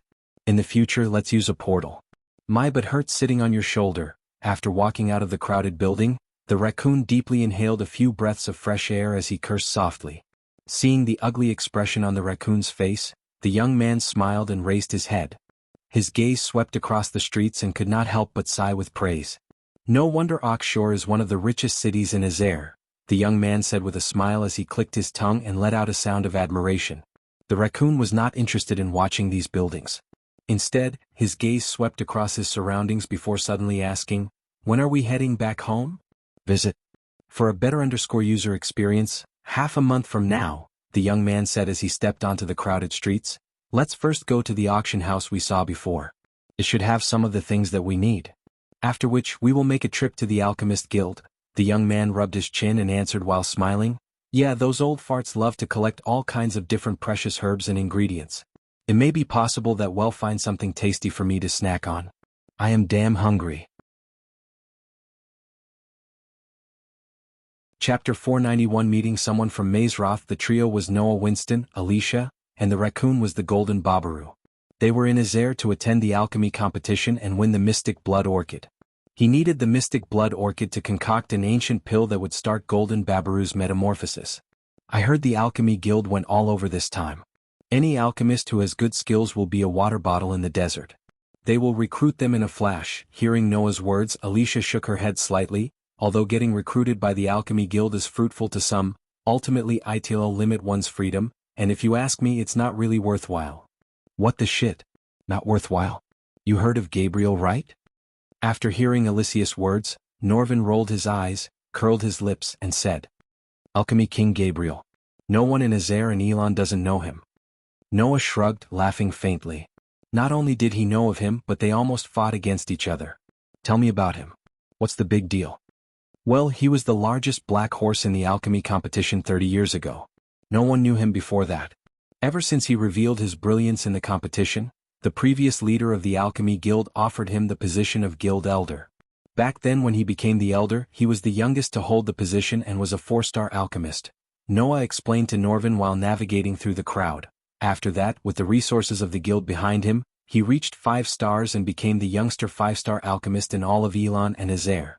He enjoyed unrivaled fame, claiming himself as the Alchemy King Gabriel, but if it were not because of the guild, he would have at least needed 20 more years before reaching the recognition he has currently achieved. Alicia expressed her thoughts. Rumor has he's eyeing for the guild leader position. Noah heard the rumor through the Guardian spies in the Alchemy Guild. In addition, Noah also heard Gabriel was losing his mind over his sudden downgrade to the second best alchemist in the continents. Guild leader position? What's he gonna do about the current leader? Kill him? Norvin chuckled, but his smile froze when he saw Noah's silence. Did you really think we are only here to compete? Noah winked at Norvin. Until now, Norvin thought Noah was here for the mystic blood orchid. However, now he realized Noah plans to save the current leader of the Alchemy Guild. How do you plan to stop it? You know, the assassination, Alicia whispered. Visit. For the best Noah experience, I'll make the plan as I go. It always worked for me, Noah smiled. Despite knowing the assassination plot, he was pretty chill. I still think you should have joined the Alchemy Guild when they asked you to. If you had done that, we would have stopped the plot and gotten the orchid easily. Norvin rolled his eyes and continued to rant. They would have provided you with an endless supply of herbs and ingredients so you could have stayed relaxed and saved the time needed to run all over the place to search for ingredients. The Guardian Guild is awesome, but they don't even have normal orchids. They don't focus on nurturing alchemists. Noah shook his head, listening to Norvin. I don't need Alchemy Guild to reach 5-star level. Norvin. Noah shrugged his shoulders. With Andreas, who was the best of the best, guiding him by his side, he did not doubt reaching not 5 stars but 6 stars. Because of Andreas, he became a young 4-star alchemist from a young man who didn't know anything about alchemy in just a short 5 years. It was also because he was unclear just how difficult it was for ordinary alchemists to raise their ability swiftly. After all, not everyone was as lucky as him. Times like this, I feel like we have to appreciate him, you know. As soon as Alicia heard these words, she clenched her fist while the veins underneath her skin bulged up. Even her eyes turned red in a flash. Do not speak about him in front of me. Noah could feel the air around him getting chillier. Obviously by him, Norvin meant Ghost, who almost destroyed Alicia's family when he revealed Peter was the vigilante in front of half the kingdom. To this day, Peter was tangled in investigations and house arrest by the Guardians. Additionally, the young masters who Peter attacked put several bounties on Peter's head in the Grim Reapers Guild. And 3 Grim Reapers almost succeeded in taking Peter's life. They would have killed him if it wasn't for Noah. You should be pissed too. You know what he did to your cousin? To her surprise, Noah did not say anything, nor did he seem mad at Ghost. In fact, Noah wasn't, because there was no reason for him to be mad at Ghost. If anything, Noah was grateful that Ghost did not kill Andrews even though he had the chance to. Noah warned Andrews and explained what would happen to him. Still, Andrews competed in the competition for Princess Catherine. After knowing what happened in the tournament, Noah respected Ghost. Even with the power of Layla Alden behind him, Andrews couldn't beat Ghost. As far as Noah was concerned, Ghost won the tournament fair and square. Yet because of Catherine's impulse, they pushed Ghost to the point he took away half of their kingdom. As for Peter, Noah completely blamed Peter for everything that happened to him. Peter deserved it, as he had no right to dress up as a vigilante and beat up young masters just to hone his skills. Hey, we have arrived at the auction house. Visit. For the best no_vil_underscored_Xianxia experience. Hearing Norvin, Noah's footsteps slowly came to a stop. He raised his head and eyed the huge building and the banner of the single water droplet that appeared at the end of the street. Surprise involuntarily surfaced on his face as he shook his head and sighed. Whoa, just a branch looks bigger than many prestigious auction houses belonging to Elon and Azair. Aqua Auction House truly is a giant in the auction business. Both Alicia and Norvin nodded in agreement with his words. They eyed the huge building that was like a bottomless pit, swallowing up the unceasing flow of people. His hands gently inserted into his sleeves as he turned his head around. Let's go in and take a look at what the #1 auction house has to offer. Hopefully we will be able to find the things that we need. Once he said those words, Noah led the way as they slowly walked to the end of a spacious street paved with bluestone. As they gradually walked into the grandiose Aqua Auction House, Norvin's raccoon brows rose higher and higher. They had to squeeze through the crowd walking before them to reach the auction house, and the word house may be a bit of an understatement as the building looked like a palace. Noah was expressionless as he passed through the crowd. Once he entered the auction house, a layer of light covered him. The noisiness outside seemed to have become isolated. He could tell the phenomenon was due to the arrays around the palace. Norvin's gaze swept everywhere. Immediately, his mouth widened as he eyed the enormous hall that resembled a crystal city. Inside the auction house, fully armored expressionless guards with Aqua House symbols engraved on their chests patrolled the hall like clockwork. Noah could sense at least 20 sharp gazes sweeping across every part of his body when he entered the hall. It really lives up to its name as the #1 auction house in the world. This manner of extravagance won't come cheap, Noah said, looking around the hall. There were countless crystal counters placed in the large hall. There was an unceasing flow of people staring at the rare items placed on the red cloth inside the counters. The tags under these items stated their prices. However, all the prices of these items were at least 50,000 gold coins. These high prices were sufficient to cause people to gasp in shock. These are the outer sales counters. The things that are sold here are not considered too valuable. The real deal will be upstairs. Norvin licked his lips. Don't forget about the aqua auction next week, which you need a token. Unless, of course, you're planning to be a spectator, Norvin responded to Alicia's words. Quit worrying. I have someone to get me the token visit. For a better user experience, Norvin couldn't help rolling his eyes. Let me guess, a girl? Noah nodded as Norvin knocked him on the head. You are the reason many of us don't get any girls. What shit are you spouting? Alicia silently yelled at Norvin. You're not even a human and no one stopped you from finding yourself a girl, monkey. Norvin bore his teeth at Alicia. If it weren't for the patrolling soldiers around them, he would have lunged at her and made a mess out of her neatly braided hair. Come. Noah walked towards the marble stairs leading to the upper floors. He was about to climb the stairs when he saw the hall become entirely silent. Seeing this sudden commotion, it appeared that there was a big shot who had quite a high status walking out from there. He could notice the sudden change in the youngsters' faces. They remained still with slightly open mouths. While looking around the hall, Norvin lost his balance and fell down. Then he saw a somewhat blue-colored and blurry, lovely, tender figure. Lowering his gaze, Norvin saw a pair of shining blue long boots. The heel of the long boots was slightly sharp as it released waves of clear and sweet-sounding click-clack sounds on the clear and shiny marble ground, like a beautiful musical note. His gaze drifted a little higher to see a pair of long, white, tender feet. Not bad. Norvin whistles, not bothering to hide his pervy look. Still, he was better than some men in the hall whose faces were filled with longing and eyes were sparkling. Gradually lifting his head slightly, his gaze finally seeped through the gap and saw a gorgeous and moving face. Immediately, shock slowly climbed onto his face as he softly muttered, Edith? At the same time, a black-dressed young man who was standing in the corner away from the prying eyes was pleasantly surprised by the girl. Teacher, you know her? Olivia asked. Unfortunately, yeah, Michael replied, and seeing Edith was walking towards Noah, he sighed. Visit. For the best no_vil_ed_ng experience, this guy's harem is getting bigger by the day. Chapter 492. Olivia's love interest. As the unmistakable sound of footsteps moved closer, Edith, surrounded by the crowd, finally slowly walked out of it. She was wearing a bright deep sea blue-colored tight dress. The elegant dress was gorgeously and meticulously made, precisely and perfectly outlining the beautiful curves in her body. For many men she was a stunning creature. Her somewhat shallow smile and pretty face contained an unknown meaning behind it. Her alluring gaze was blankly paused at Noah. Immediately, a shy smile surfaced on her angelic face. Being the focus of the hottest girl in the hall undoubtedly caused everyone to shift their gaze over to Noah. When they eyed the gorgeous girl's extremely rare and strange emotion, some envy toward the young man rose in their hearts without them realizing it. Ignoring those sharp knife-like gazes from his surroundings, Noah smiled at Edith, who was staring at him blankly.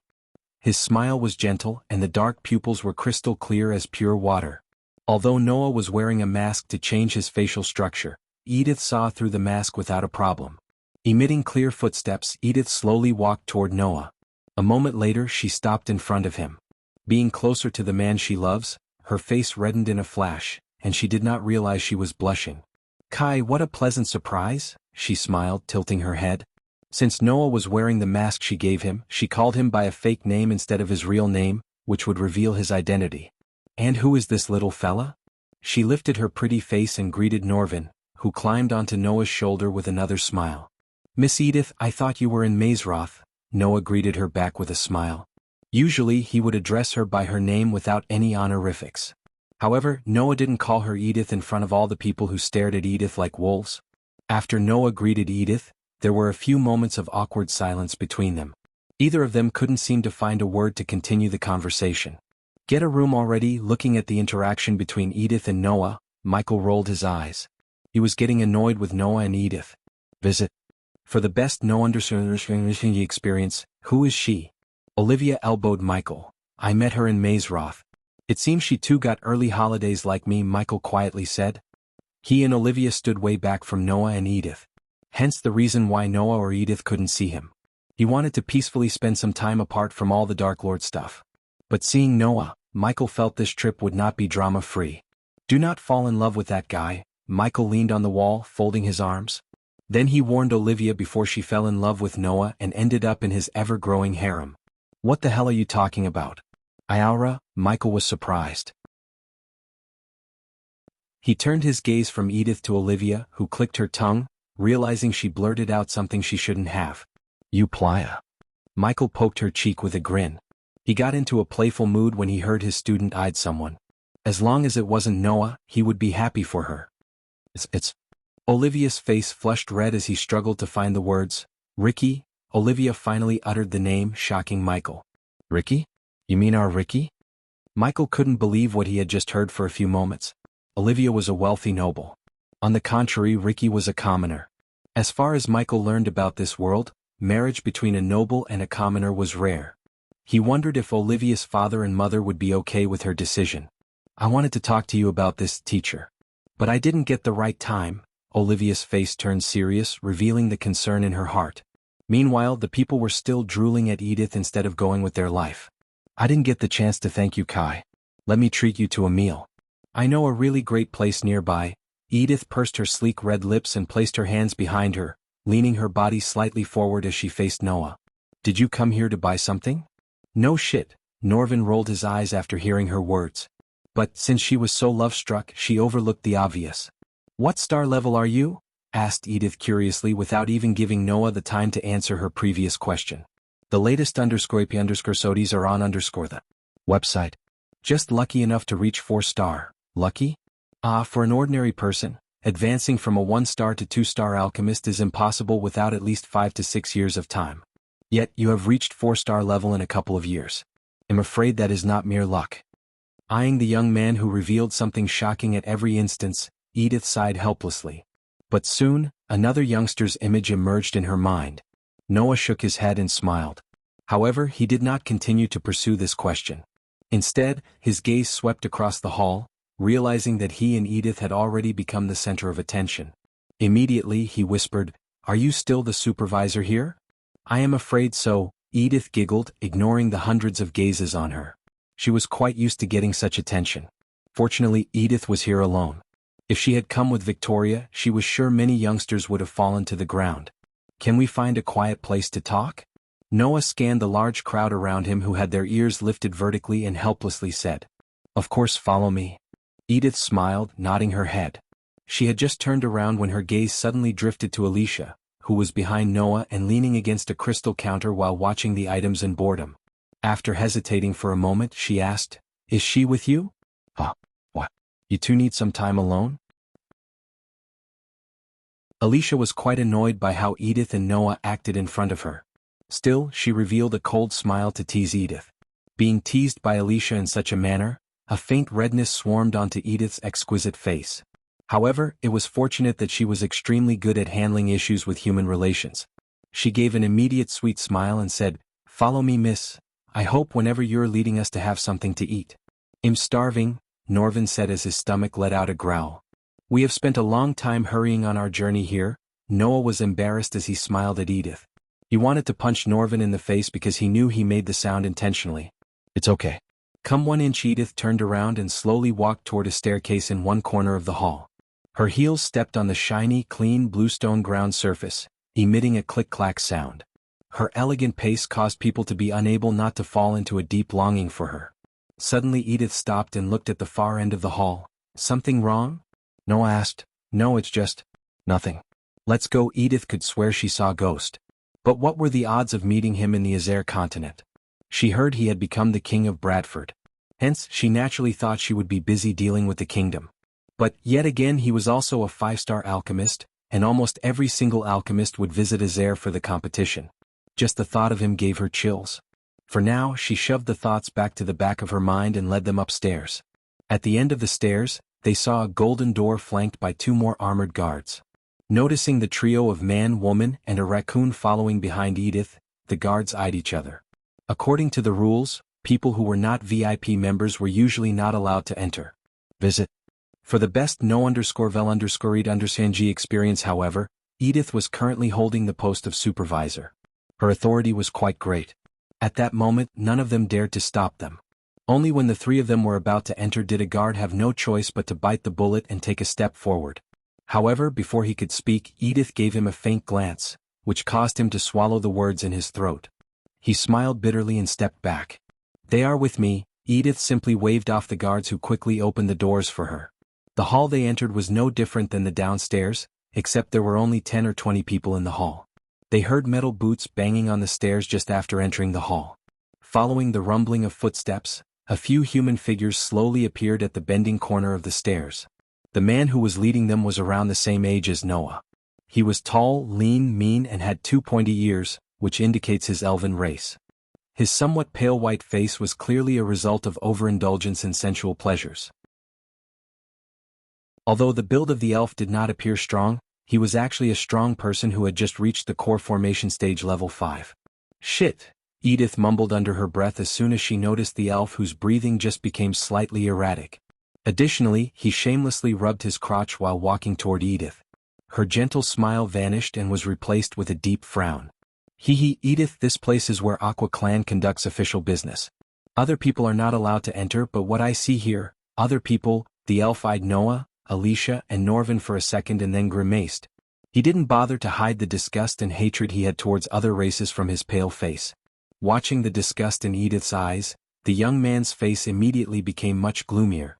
They are with me. The rules clearly say I can bring my friends anywhere I want. Edith's cold voice did not give the other party any face. Afterward, Edith turned around and walked away from the elf and his group.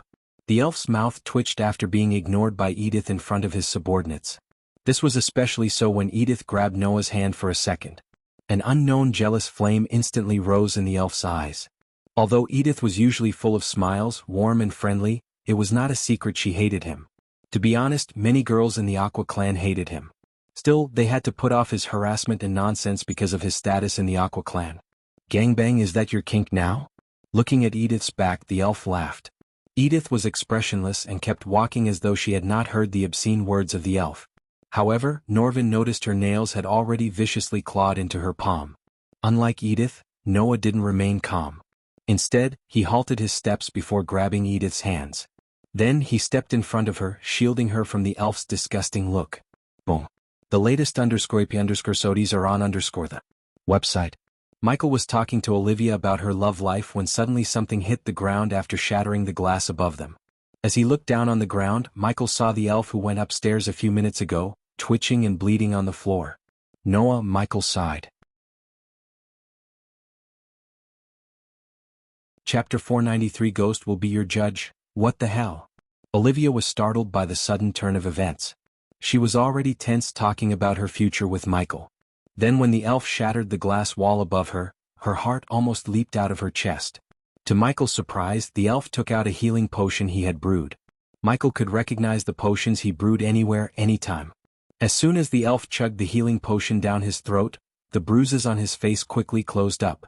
Although the elf was caught off guard by Noah's sudden attack, the elf sensed the human was stronger than him by the force of his attack. But, unfortunately, Idrizel was in the range of void. Hence the people lost the ability to see others' cultivation levels. Human trash.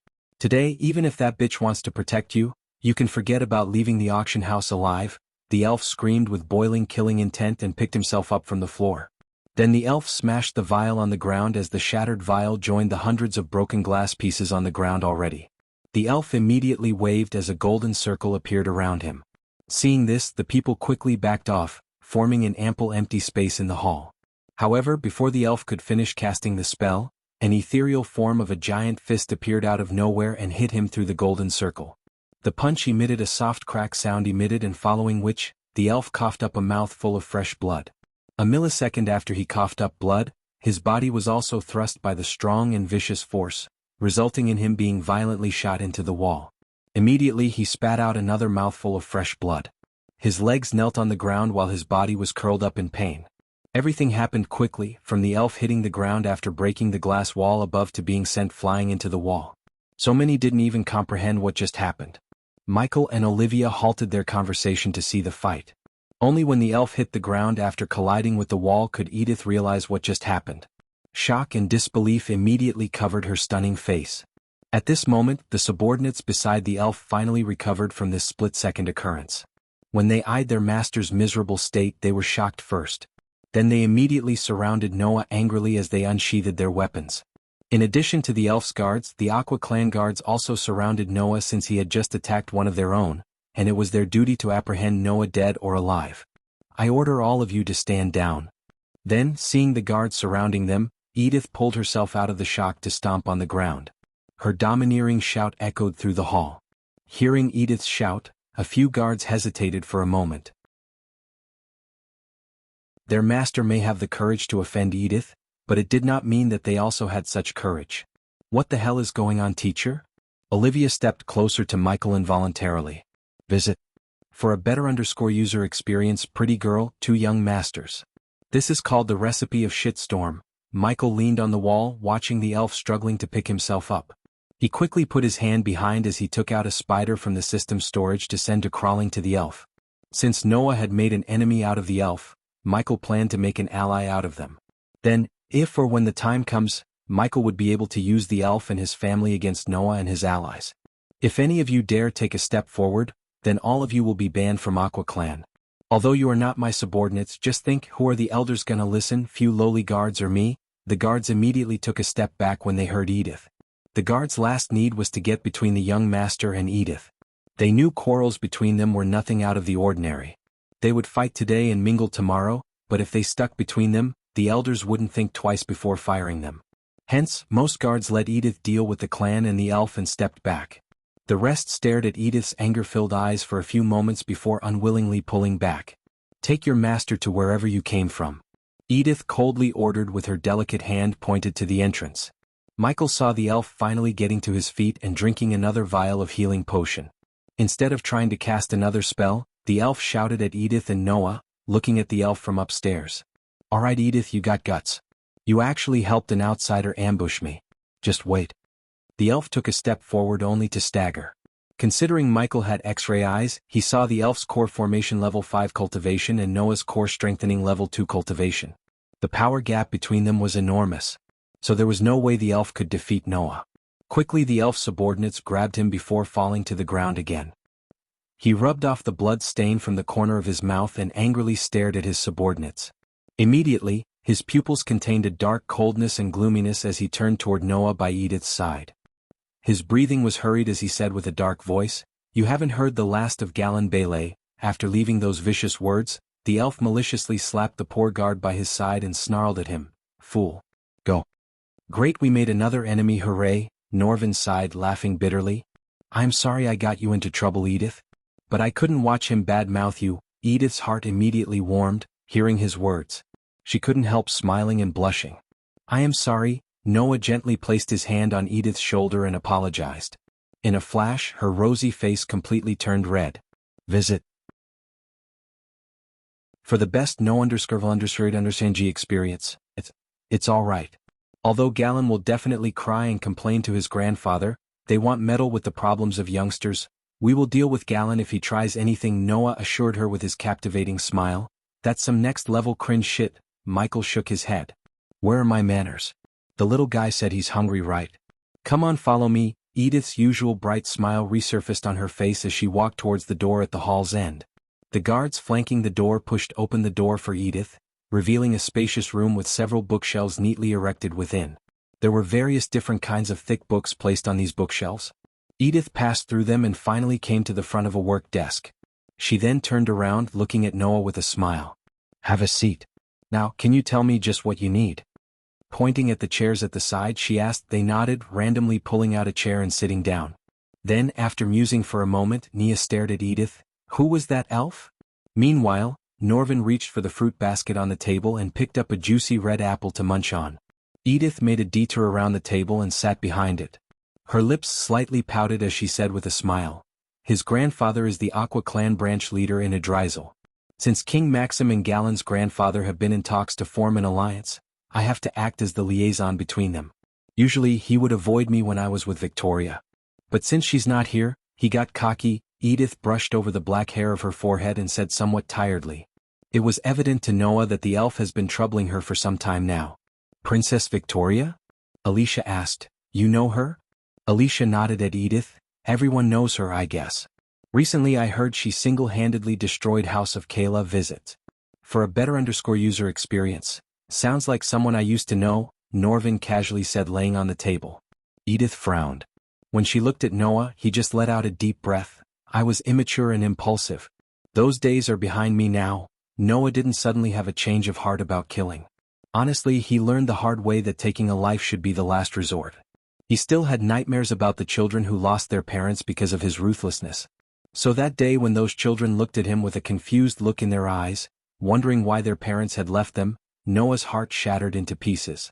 Noticing the sudden pain in Noah's eyes, Edith quickly changed the topic while Alicia gave a cold look to Norvin, wordlessly telling him to shut up. You don't have to worry about Galen. On the contrary, he should be worried about Victoria. If she knew what happened today, she wouldn't give a damn about the alliance. Instead, she would kick the crap out of Galen. Now I have to think of ways to calm her down when she returns from Mazeroth. Speaking of Mazeroth, have you seen him? Norvin's curiosity got the better of him. Only after uttering these words did he realize he shouldn't have asked the question in front of Alicia. To everyone's surprise, Edith understood whom he meant by him. Unfortunately, yeah, we met him. Edith's face turned darker and gloomier as though the light had been drained from her face. If you're going to compete in the alchemy competition, you will meet him. Because he will be one of the judges. As soon as Alicia heard Edith, she clenched her fist to the point her nails protruded into her soft palm and blood began to trickle down to the ground. I heard what he did and I'm sorry, Alicia. Edith softly spoke. For a few moments, Alicia didn't respond. I will pay him back in thousands of folds when I get the chance. Visit for a better user experience. Chapter 494. Saving Olivia from marrying Noah. Meanwhile, Michael and Olivia went to the corner of the hall and discussed what she planned to do with Ricky. What should I do, teacher? My father will never accept Ricky. Her eyes watered behind the round glasses. Usually, Michael would avoid poking his nose into the love lives of others because 99% of the time, it would backfire.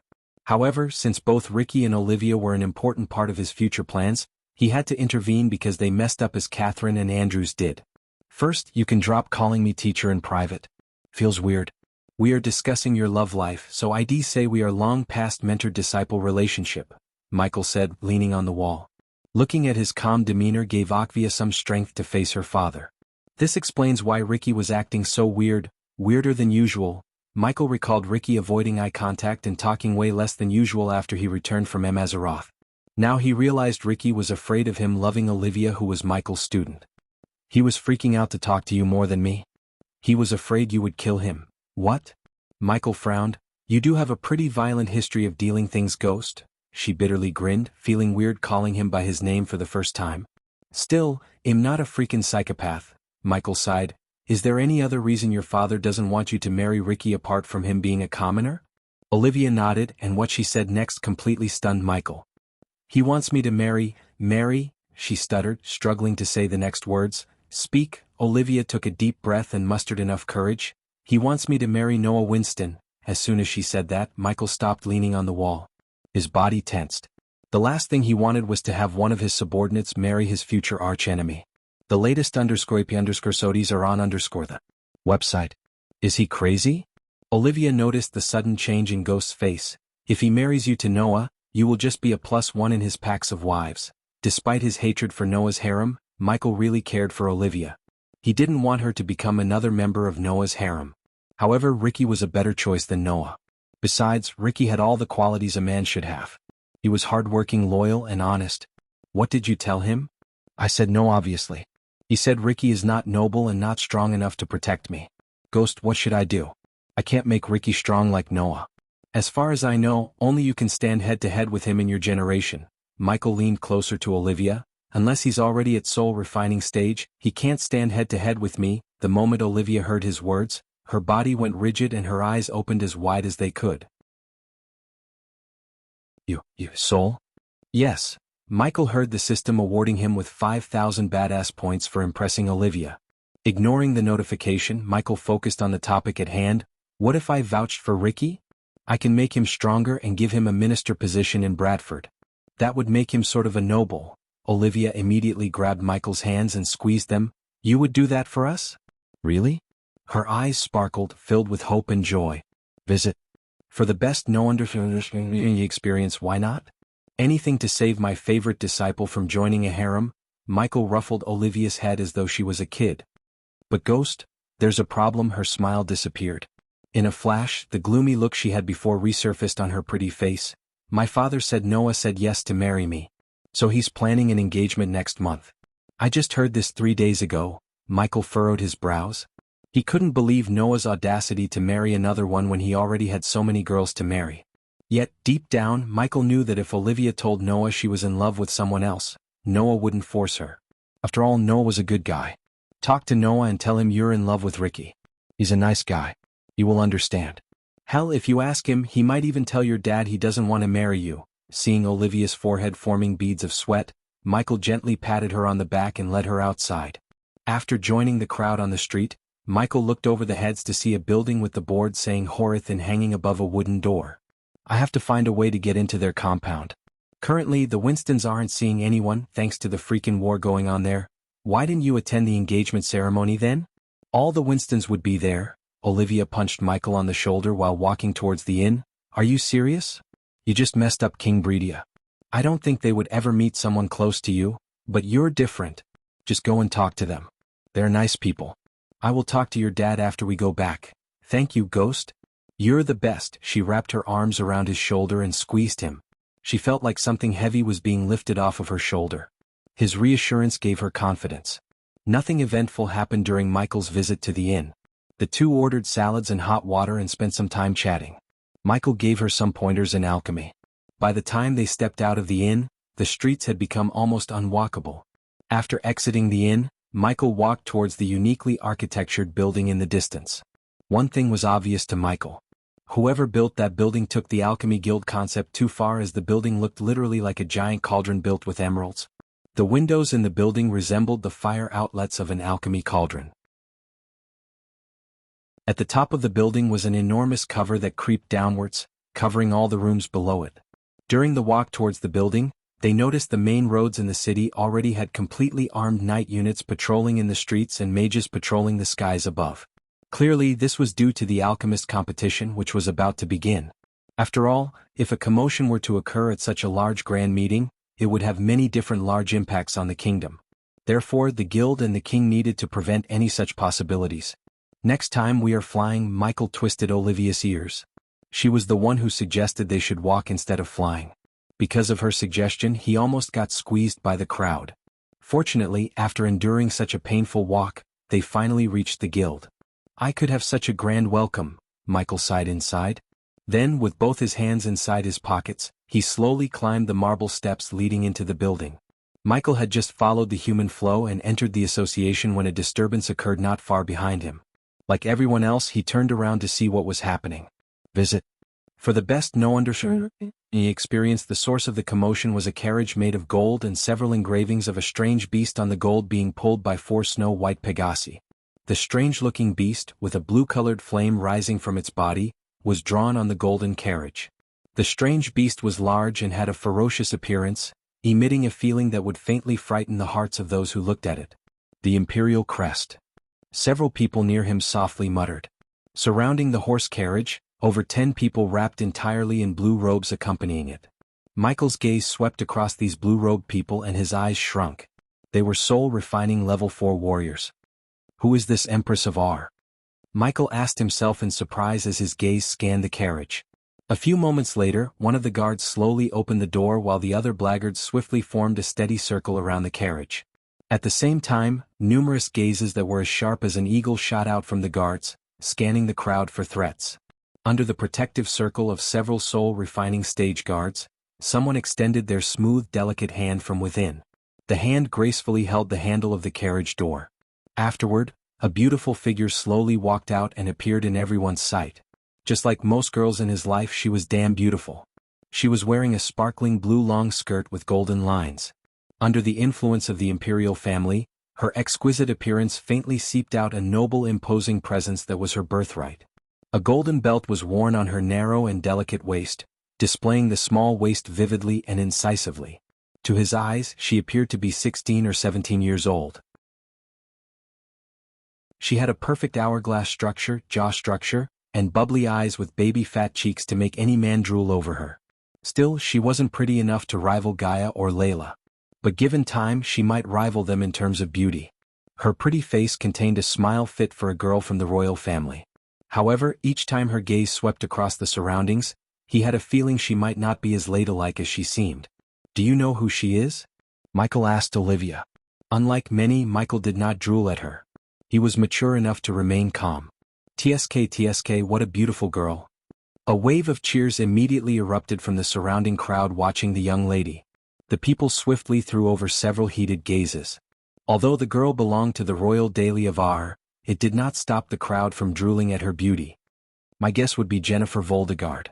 I heard that her teacher is the deputy chairman Alred. I think that she must have come here for the competition. No shit, genius. Michael laughed bitterly while climbing the stairs with her guards. Michael shifted his focus to the nearby conversations. Some well-informed individuals within the crowd identified the young lady. "She seems a little too young to compete, don't you think?" Visit. For the best no_vel_ed_G experience, she is young, but her alchemy talent is something that even the chairman had praised non-stop. I have heard that half a year ago she had already reached a 3-star level, still not at the level of Alchemist Ghost. The guy who just said these words put a smile on Michael's face. He had learned his name had started to spread. Soon he would be renowned in the Azer continent too.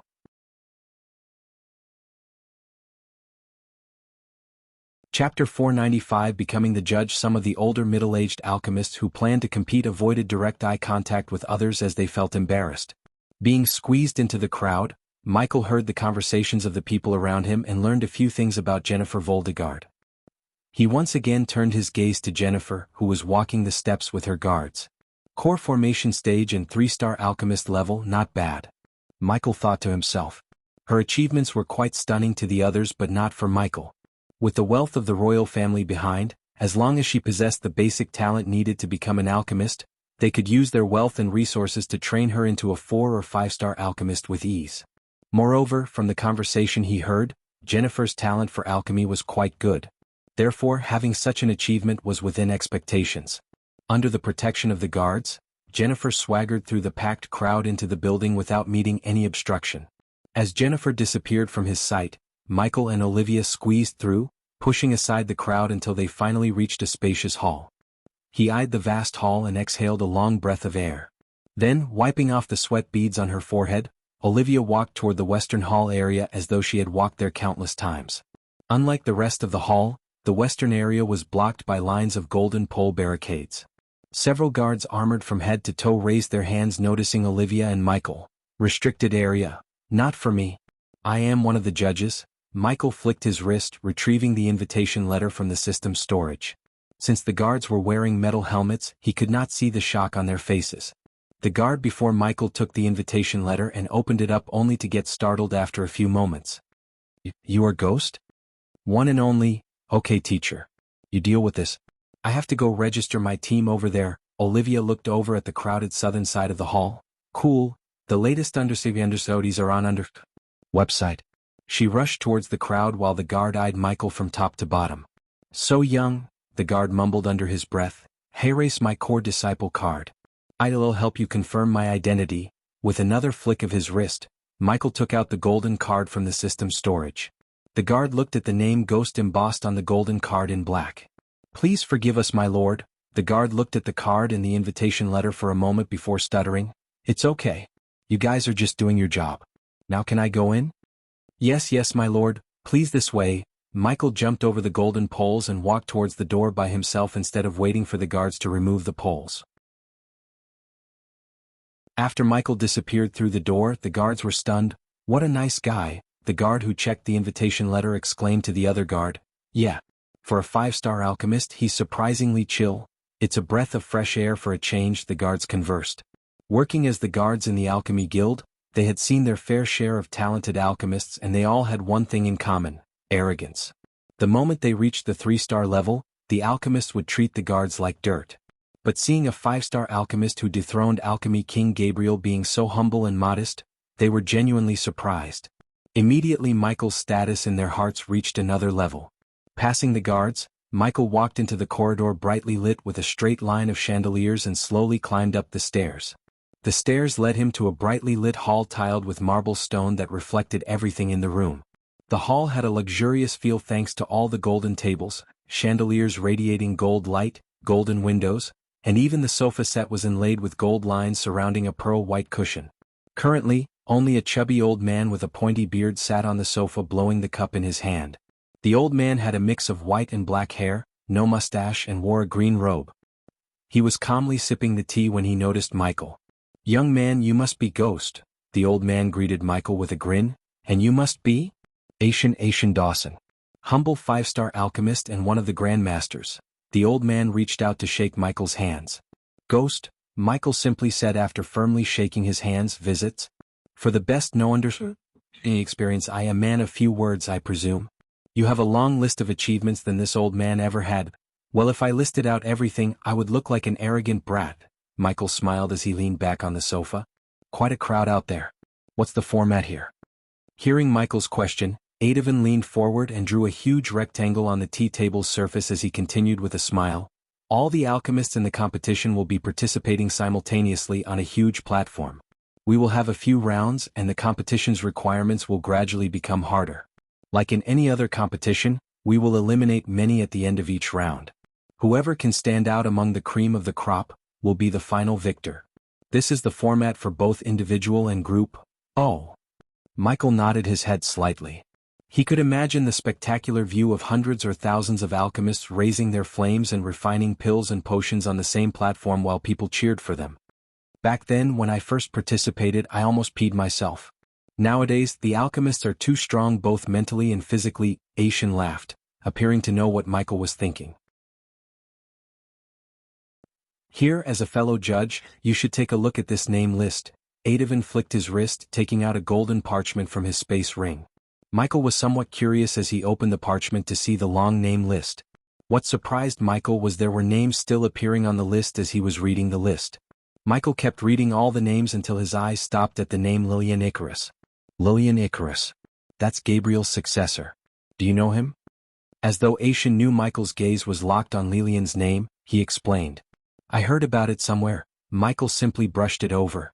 But, of course, he couldn't say he read it in the book he bought from Lord Information. Dealing with Lord Information wasn't something one should brag about. Michael then noticed Noah's name appearing on the bottom of the list, and then the name Jennifer Voldegard appeared as Asian began to speak again. "You might be familiar with another Voldegard, right? Lane Voldegard?" Michael nodded. "He's my alchemy teacher in Mazeroth. So this Jennifer Voldegard, is she a relative?" "It's complicated and it's not my place to explain." Michael was surprised inside but didn't show any expression on his face. "The latest _IP_SODs are on the website. Have you ever met her?" quickly asked Asian, changing the topic away from Professor Lane. "I have seen her for a moment at the entrance just now." Michael nodded. "Don't look down on that girl. Under the support of the Imperial family, she has so many hidden cards that would dazzle people." Asian smiled and reminded him. She could have all the hidden cards in the world, but he had something she could never have: the system. As he was looking through the name list, the parchment glowed for a moment, and then the tiny stars appeared beside each name. Most had 2 stars, some had 3, and only a few had 4 stars. "As you can see, we have quite a talented roster here. Just counting the 3-star alchemists, there are already 13 of them. So tell me, from one judge to another, who do you think will win the competition?" "Noah," Michael immediately thought in his mind. There was no doubt in his mind. After all, Noah had a 6-star alchemist grandpa in his ring. It would be funny and embarrassing if Noah didn't win the competition as far as Michael was concerned. I have no guesses, Lord Asian, since I don't know most of them on the list. A few more sips later, Asian finished his tea and placed the cup on the table. Young man, you still have one little thing to do before entering the judges' panel. Alchemists from the guild don't have this procedure, but since you're an outsider, it's the rule. I hope you don't mind. Of course not. It makes sense actually. Wonderful. Asian stood up, smiled and said, "Follow me." Know that due to security reasons, some participants might be in the same hall we are going to. Cool. Michael nodded his head, stood up and followed Asian. The two of them walked out of the room and walked along a quiet corridor for a short while. Once they were at the end, they pushed open a door by the side, entering the hall that looked the exact replica of the one they came from. Everything looked the same except there were some people in the room. One of the groups in the hall was Jennifer's group. The soul refining stage guards surrounded her while she was gracefully enjoying her cup of tea. His gaze rotated again until it stopped on a handsome young man conversing with a few young alchemists. He was adorned in emerald green robes with many shiny stones inlaid within. His white hair flew naturally over his shoulder. Among all the youngsters in the room, only he and Jennifer had a striking look to draw Michael's attention. Visit. For the best no understanding experience hearing the sound of the door opening, everyone in the hall who was whispering privately ceased their conversations. Instead, their gaze turned toward the door. When they saw Michael enter, they were all momentarily stunned by his dashing look because only Michael was dressed in full black and had physique like no one else in the room. For a few moments, Jennifer stared at him without batting an eye. However, she quickly regained her composure and moved her gaze away from him. While following Asian, Michael could sense the young man's gaze on him. By the way, the young man creased his brows when he entered the hall. Michael guessed he might be Gabriel's successor, Leylon Icarus.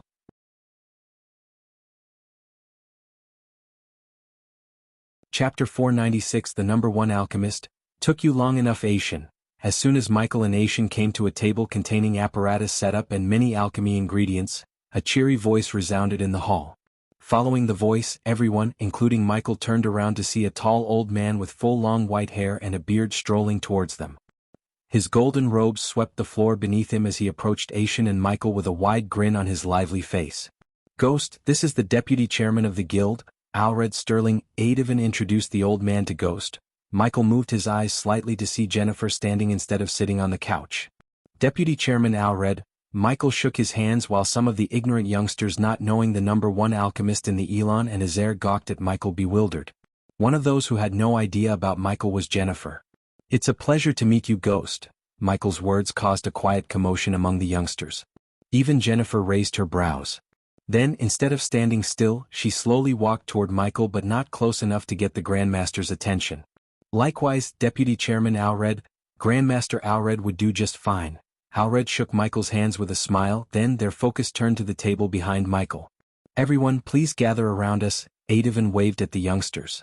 Then, in a few blinks of an eye, all the youngsters and their guards formed a circle around the table. Michael guessed what was about to happen and snickered inside, looking at the unfairness. So the rich and powerful would get an opportunity to see him refine pills and potions closely while the rest wait in line outside. This was so unfair. Still, Michael didn't utter anything. Compared to the unfairness, the badass points he was about to receive alleviated his mood. Has Grandmaster Asian explained why we are doing this, Ghost? Asked Alred as Michael nodded. Although it's a rule, we put together something special just to witness your heaven-defying talent. Think of it as a tutelage for old bones like us. Best source of knowledge is experienced Grandmasters. So you two are full of knowledge whom I can learn many new things from. Michael chose to be humble because if he learned one thing from Mazarorth, it was never to underestimate anyone. Professor Lane taught him that lesson by outsmarting him every step of the way. Besides, having a system didn't mean he had to be an arrogant young master. You're calling us old, aren't you? Asian's words made everyone burst into laughter. Everyone laughed and made the atmosphere cheery and lively except for one. It was the young man who eyed Michael with some kind of malicious intent. But Michael completely ignored him. Cockatrice Scale Griffin Claw Silk Bittercrest Silent Bittersweet Giant Bitterweed Pest Blade.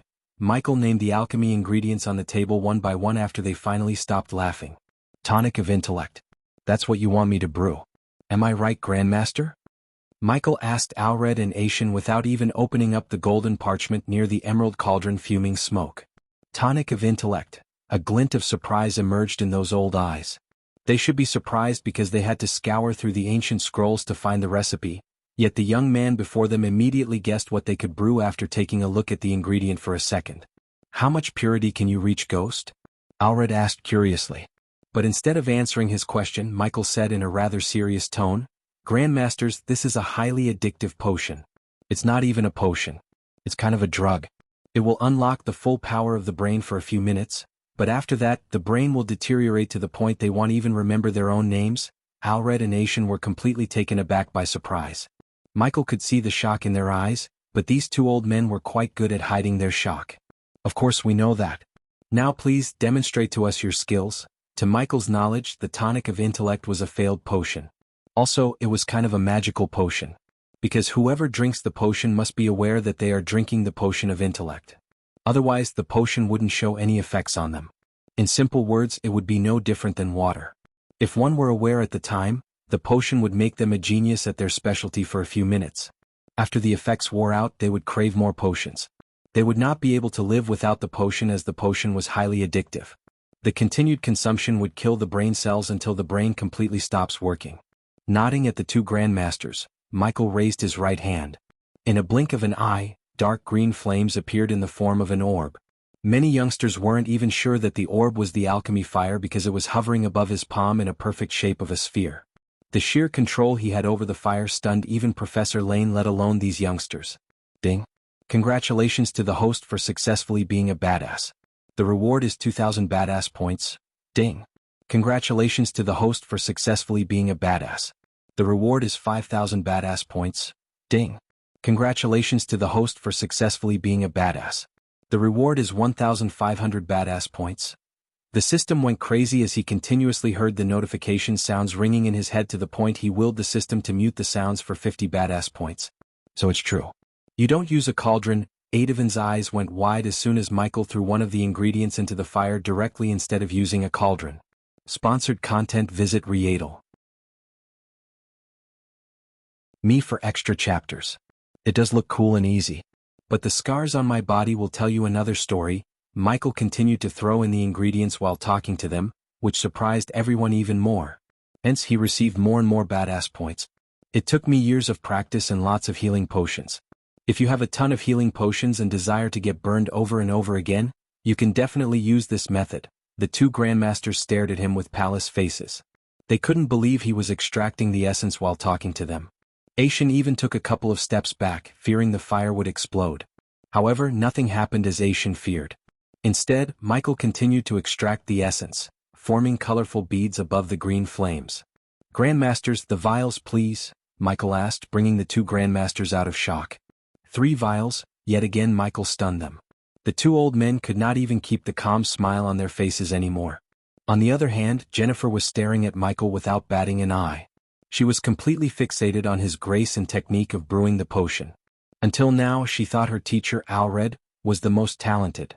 But after seeing Alred acting like a student in front of Michael, she learned how wrong she is. Already held 2 vials while Asian had one waiting for Michael to finish combining the essence beads into a huge blob of potion.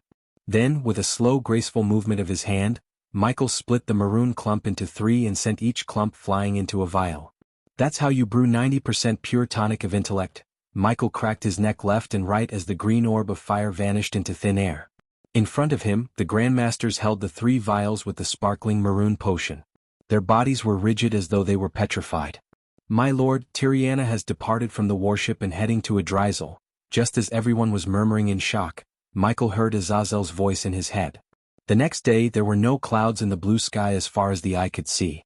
The sunlight was warm yet not overbearing. The occasional breeze that brushed past carried away the noise within the city, refreshing everyone on the streets. Today was the first day of the alchemy competition. The first rays of sunlight broke through the boundary of the land and shone upon the city streets filled with alchemists in green robes like ants leaving their nests. Considering the alchemists believed green robes gave them better control over the fire and today was a big day, they all wore emerald green robes. From the aerial view, the streets looked like they were painted green. Although their paths differed, their final destination was the giant cauldron in the city's center. Today, all the shops within Oxshore City opened much earlier than usual. Countless people climbed out of their warm beds, stood at the door, and looked at the large group of alchemists bustling through the streets. Typically, seeing a large group of any of the specializations was rare. To alchemy, the Alchemist Guild competition was such an event that brought all the alchemists under one roof. The people didn't miss experiencing such a rare event. On this special day, Noah woke up very early. Before leaving the bed, he sat cross-legged to meditate for an hour. Only after he calmed down his nerves, collected his thoughts and conversed telepathically with his mentor, he slowly opened his eyes. Turning his head to the side, he saw Alicia curling on the bed next to Norvin. "Good morning, Alicia." He bent down to gently kiss her on the forehead and then rubbed Norvin's head to wake him up. "What the hell is taking you so long?" Norvin banged the door sitting atop Noah's shoulder. Since Alicia was changing, they waited for almost an hour outside the room. 5 minutes? Alicia's cold voice came from inside as Norvin rolled his eyes. "That's what you said 30 minutes ago." This time they got no response from Alicia. Since they obviously have to wait outside for another 30 minutes, Norvin turned his gaze towards Noah, who remained calm, leaning on the wall. Just like Michael, Noah didn't believe green robes would give them better control over fire. Thus, he was in his usual white dress. "Where is the competition taking place again?" asked Norvin. "In the Aqua Arena adjacent to the guild." The guild had no place to hold the thousands of spectators and competitors. So every time they'd host the competition in the Aqua Arena. "Let's go." Finally Alicia opened the door, revealing her long white dress matching Noah's robes. She looked gorgeous even with the mask changing her natural face. Noah locked his arms with her and walked out of the inn with 2 goals: save the guild leader and win the competition.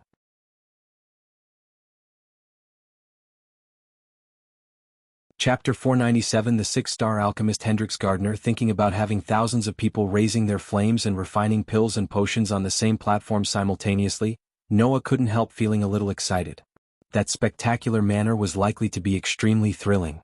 As they flew above the crowd for a few moments, the Aqua Arena that Aishan had mentioned earlier had gradually appeared in their sight. Noah raised his gaze at the cauldron-like building in the distance. Behind the guild building, Noah could vaguely notice the colossal arena.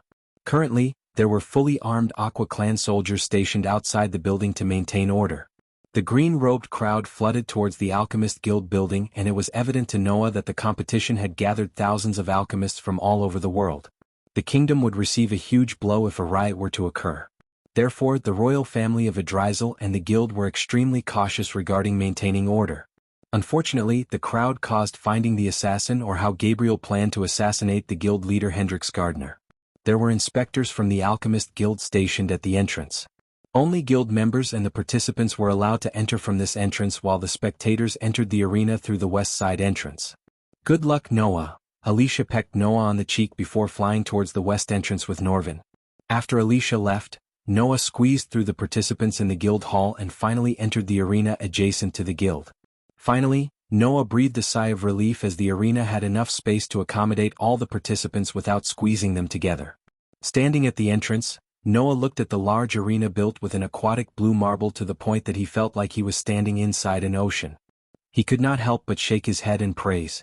The arena was round oval with countless seats symmetrically like shark teeth. Opposite the audience seats, VIP seats were decorated lavishly, specially catered for the judges and special guests. As his gaze swept over the incomparably large open ground, Noah discovered that thousands of jade square tables scattered neatly, resembling a green rock military unit standing still. Currently, countless alchemists were participating in the competition quietly seated cross-legged on a stone chair behind the jade tables within the open ground. But as time flowed, moving closer to the beginning of the competition, more and more alchemists swarmed into the arena. They took seats randomly since no table number or token was allocating specific tables for a particular participant. Noah Winston. Noah heard a familiar voice, and the voice immediately made Noah smile. Grandmaster Aishan. Noah turned around to see Grandmaster Aishan walking toward him. "How is my favorite young man?" Aishan embraced Noah in a tight hug. "Doing wonderful, uncle." Sorry, Noah cleared his throat realizing they were not alone. Grandmaster Aishan. "I am glad to hear that." Aishan patted Noah's shoulder, then Aishan ascended to the air taking Noah with him. "Let's go to the VIP seats first. There is still some time until the start of the competition. I want you to meet some important people. It might help you do your other thing." Aishan winked at Noah as Noah nodded at him. Aishan was the one who tipped Noah about the assassination plot. Because of Gabriel's connection in and out of the guild, Aishan couldn't trust anyone except Noah. Gabriel hasn't arrived yet. But you need to be careful about the new guy. I can't quite put my fingers in it, but he gives me chills. Aishan's face turned serious after they left the ground and ascended to the air above. Before Noah could ask who that man was, they reached the VIP seating, where Noah saw Alred and an old man with brown hair and a few stripes of gray hair leisurely sitting on the chair in the middle. He wore a purple robe with golden engravings and seemed to meditate with closed eyes. That is the guild leader, Hendrix Gardner. A 6-star alchemist. Before Gabriel became who he is today, Lord Hendrix had given him a lot of care. It would not be an overstatement to say that he was the mentor of Gabriel. Aishan softly said. Noah's eyebrows twitched slightly. He had only heard about Hendrix, but this was the first time he had seen the man. The old man with tired eyes appeared to have sensed the gazes focused on him and suddenly turned his head around. He turned his seemingly perplexed gaze toward Noah's side. A friendly smile appeared on the dried skin on his face. Seeing that the old man had turned his head over, Aishan hurriedly bowed and greeted. After which they slowly walked to the front row. Lord Hendrix Gardner, how was your journey to Adrisel? The old man slowly opened his eyes, turning his head to look at Aishan. It's Aishan, right? You've reached the 5-star level. Your progress is not bad at all. Hendrix swept his turbid gaze at the two of them and laughed softly. It's all because of Lord Hendrix's teachings the last time around. Aishan respectively said. All that I can speak about is some of my personal experience. The most important thing is depending on yourselves. Hendrix Gardner smiled, shaking his head. He suddenly turned his gaze toward Noah behind Aishan. Who is this young man, Aishan? Your disciple? With a friendly smile, Hendrix asked Aishan, Lord Hendrix, this young man is Noah Winston. He is the youngest guardian captain.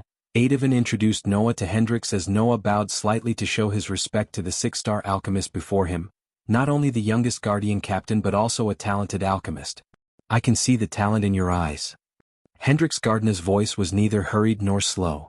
Although it was a little hoarse, it had a certain magical-like property that did not allow others to interrupt his words. Sponsored content. Visit Readle. Me for extra chapters.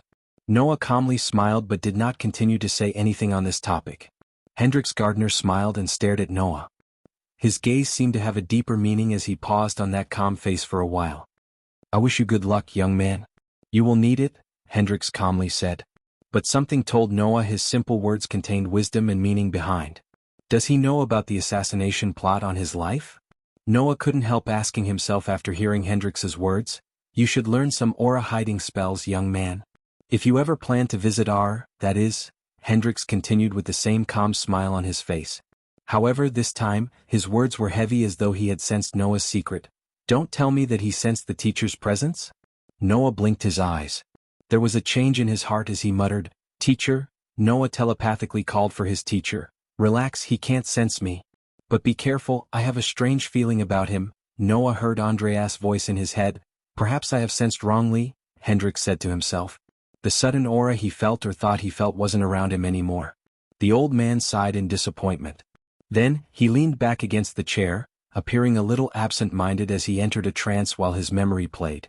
Back then, when Hendrix Gardner was still young, he had coincidentally met a revenant of an old man in a dungeon he and his friends adventured.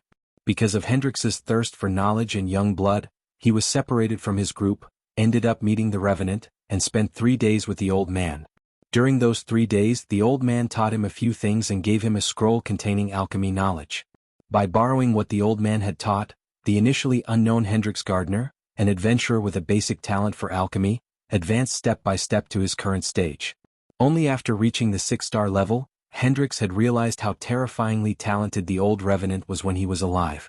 Even though he and his fellow 6-star alchemists in Aura were praised as the heavenly alchemists and worshipped by the world of alchemists, he knew none of them could hold a torch to the old man. Which was the reason Hendrix always remained humble despite his fame and stardom. The vague aura he sensed on Noah a moment ago was quite similar to the one that the old man had back then. It was the reason that Hendrix suddenly got lost in their thoughts. However, as Aishan was about to take his seat, a burst of old laughter was emitted from a passageway in the middle of the seats. I knew you would run to Lord Hendrix as fast as your old legs could. Hearing the laughter, everyone turned their heads around to take a look. when they saw a white-haired old man wearing golden robes walking towards Hendrix. The person who arrived at the stage was Alred, whom Noah had when he came to the Guardian Guild. Jennifer also followed closely behind. Today she was wearing a pale green alchemist robe that was clearly specially tailored for her using the best materials. Her spacious sleeves had bright silk pulled around them to form a lotus shape. This gave her an elegance that came from nowhere. However, Noah clearly knew her character and understood that this young lady, who appeared quiet on the surface, was actually a quirky person. As his gaze swept past Jennifer, Noah discovered that beside her was a tall lady wearing a luxurious and brilliant dress. Compared to the cute and petite Jennifer, the lady was mature and had a nobility feel around her. When she saw Aishan and Noah, she just nodded to acknowledge their existence and then looked at the alchemists gathering down. There was an iciness and matured aura all over this lady. As her pretty eyes moved, a temptation naturally appeared. Noah's gaze swept past the two ladies and finally landed on Alred. He bowed and greeted with a smile, "Grandmaster Alred, Alred, this young man is Noah whom I have mentioned to you. His ability is extraordinary," Adavan told Alred and the lady standing beside pointing at Noah. Hearing Alred's evaluation, Jennifer by the side tooted, secretly muttering something. It was likely that she was not satisfied by these words of Alred. "Nice to meet you, Master Noah." The hazel eyes of the lady stared at Noah. Then she smiled. The instant she smiled, it surprised some noble family descendants around the VIP seats since Eve Voldegard was known to treat people coldly.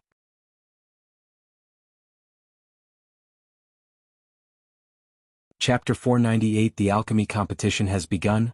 "Nice to meet you, Lady Eve." Noah smiled, slightly bowing his head to show her the respect she deserves. Once the group had greeted each other, they sat down in the front row of the VIP seat except Noah and Jennifer since they were both participants and they only came to the VIP seating due to their connections. Whether it was intentional or otherwise, Princess Eve ended up sitting beside an empty chair between Hendrix and her. Standing closer to Eve, the faint female body fragrance drifted from the side, causing him to become a little distracted. As the sun in the sky moved, the number of people in the VIP seats also increased. These people were mostly people of higher officials in the guild or people with connections. The audience seats opposite them had long been overly packed. The shouting aggregated into a torrent that shot to the horizon. A long while later, Noah suddenly sensed some movement in the seats around him. Only then did he frown and turn his head around to see the source of the commotion. Two lines of silver-armored soldiers escorted three people to the VIP seatings. "Gabriel," Noah muttered as he looked at the tall, dashing man with striking golden hair walking towards them. The emerald green robes couldn't hide the man's perfect body structure, which would raise any woman's heartbeat. With perfect jaw structure, small lips, and blue eyes, the man looked like a model out of a magazine. Edith walked behind Gabriel with Lillian Icarus, whom Ghost met during his test to become the judge. "Lord Gabriel," many of the nobles stood up from their seats to show their respect. The man sat on the throne of the #1 alchemist of Elon and his heir for decades. Although Ghost proved he was better than Gabriel, the Alchemy King still had the respect and admiration of many nobles. Hence, even Aishan and Alred stood up from their seats to welcome him. "Grandmaster Hendrix." Gabriel arrived before Hendrix and greeted him with a stoic face. Since Hendrix became who he is by learning from the old Revenant, Hendrix never hesitated to share his knowledge with others. But despite learning so many things from Hendrix, Gabriel felt no gratitude towards him. Hendrix returned Gabriel's greet with a nod. "Hi." Edith quietly gave a quick wave at Noah. If only Gabriel could assassinate Hendrix, he would be able to use his contacts to join the Heavenly Alchemist's ranks. With their resources and knowledge, it would be only a matter of time before he reaches the 6-star alchemist level. However, to reach his goals, Hendrix must die. "That's Alchemy King Gabriel. Lord Gabriel." "Hail the king. Hail the Alchemy King." Noah saw the alchemists and the crowd erupted into thunderous cheers. Compared to the Grandmasters and Hendrix, Gabriel's fame was on the next level thanks to his marketing strategies and promotions. Not a single one didn't know Gabriel and admired in the world of alchemy. The cheers he received were evident of his fame. Gabriel turned to look at the cheering crowd and gracefully waved his hand while Lillian Icarus seemed extremely haughty seeing his teacher enjoying such fathomless fame and cheers from the crowd. He felt as though the crowd is cheering for him. Jennifer and Eve quietly waited patiently for Gabriel to take his seat. While the crowd was raving for Gabriel, a golden trail appeared in the sky above. They all looked up to see a figure completely dressed in black slowly descending towards the VIP seatings. Ghost. Edith's heart skipped a beat when she saw Michael. His long black coat fluttered in the wind as he kept his hands casually inside the pant pockets. After Michael appeared, everyone in the VIP seatings turned their gazes from Gabriel to Michael. Meanwhile, the cheering didn't die down but gradually sounded less loud than a few moments ago. Of course, unlike Gabriel, Michael didn't pay a bunch of people to kickstart the cheering. If Michael wished to get thunderous cheers, he could have simply brought the entire river town along with the Sunrise Disciples. Still, little by little, some of the people who were present during the tournament recognized Michael and spread his name among the crowd. Under the thunderous cheers for Gabriel, Michael calmly landed on the VIP stage beside Noah. Ghost. Noah greeted Ghost with a nod. Despite their differences in morals, Noah respected Ghost.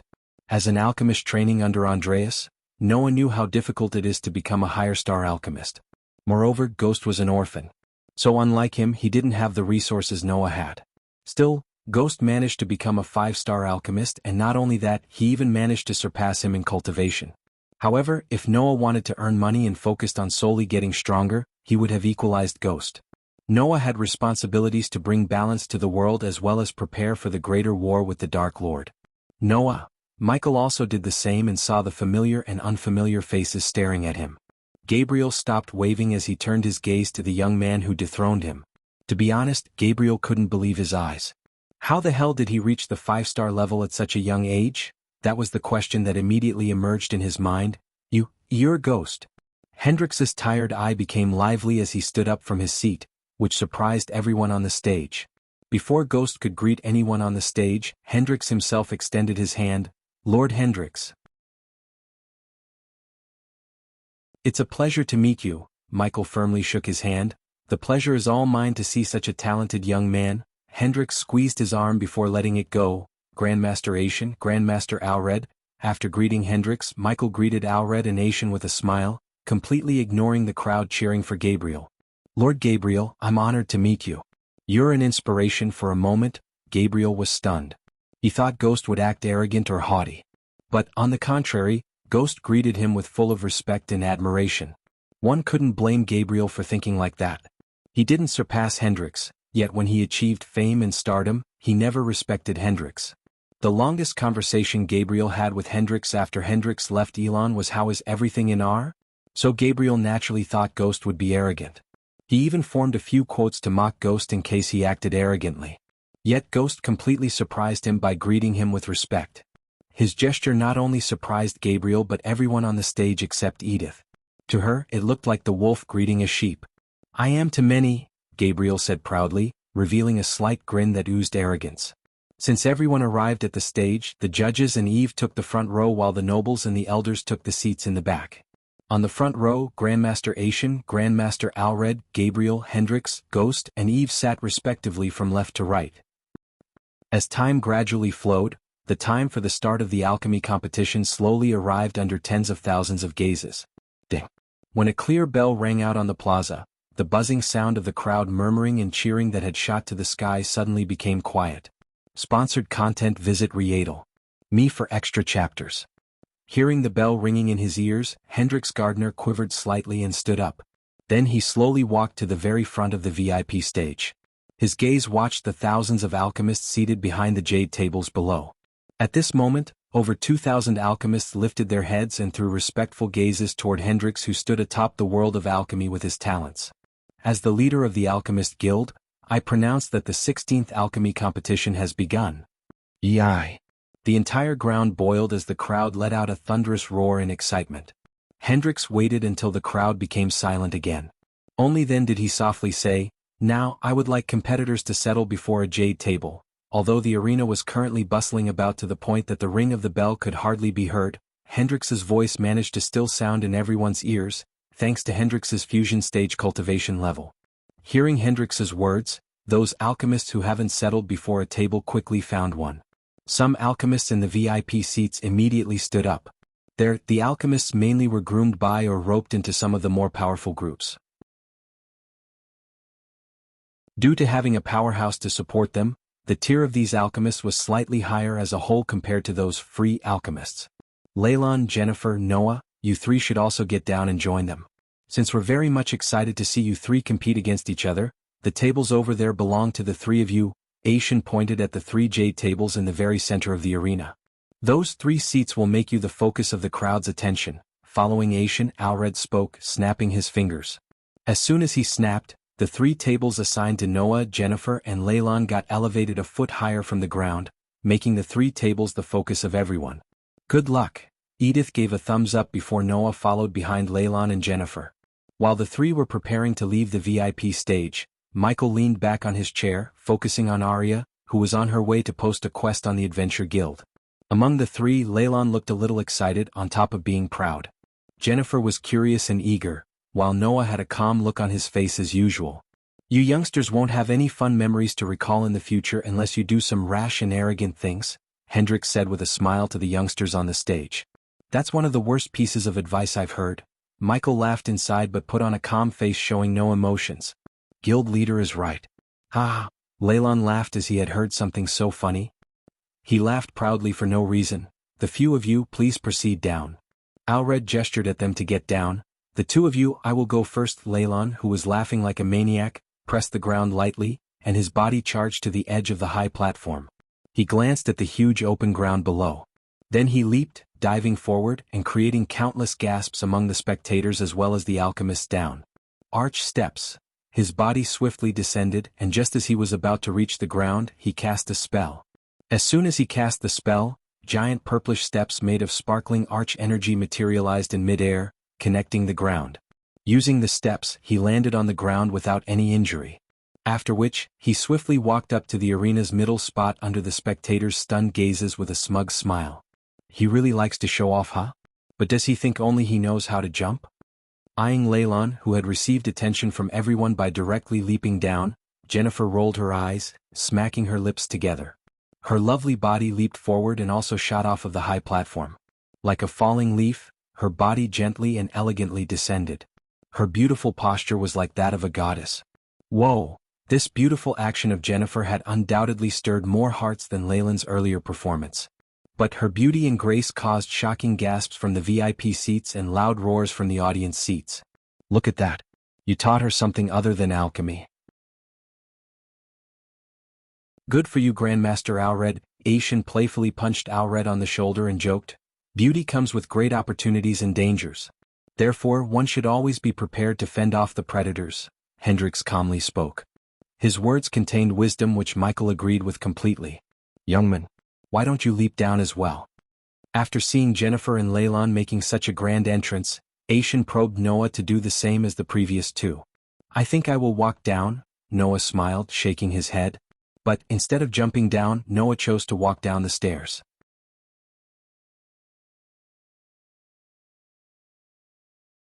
Chapter 499. The first round. Noah quietly stood behind the jade table and looked at ingredients neatly placed on the table alongside a golden paper.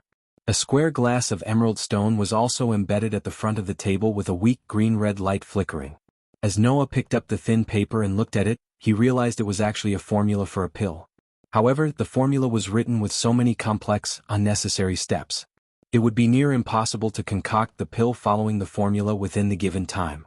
Failure would be inevitable if an alchemist failed to decode the formula and simplify the steps. Failure would be inevitable.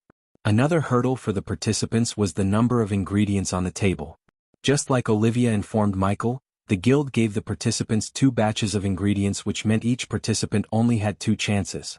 If the medicinal ingredients were completely exhausted and the participant concocted no pill, then the participant would be eliminated from the competition. How long will it take for you to concoct the pill? Eve asked Michael sitting beside him. Quickly, all the nobles focused on Michael to hear his answer. 45 seconds. Everyone, including Hendrix, was surprised by Michael's answer. Hendrix was a 6-star alchemist who could achieve 95% purity, but even for him, it would take at least a minute to concoct the pill. So naturally the others would take longer. That's a bit unrealistic, don't you think? Alred leaned forward a bit and asked Michael.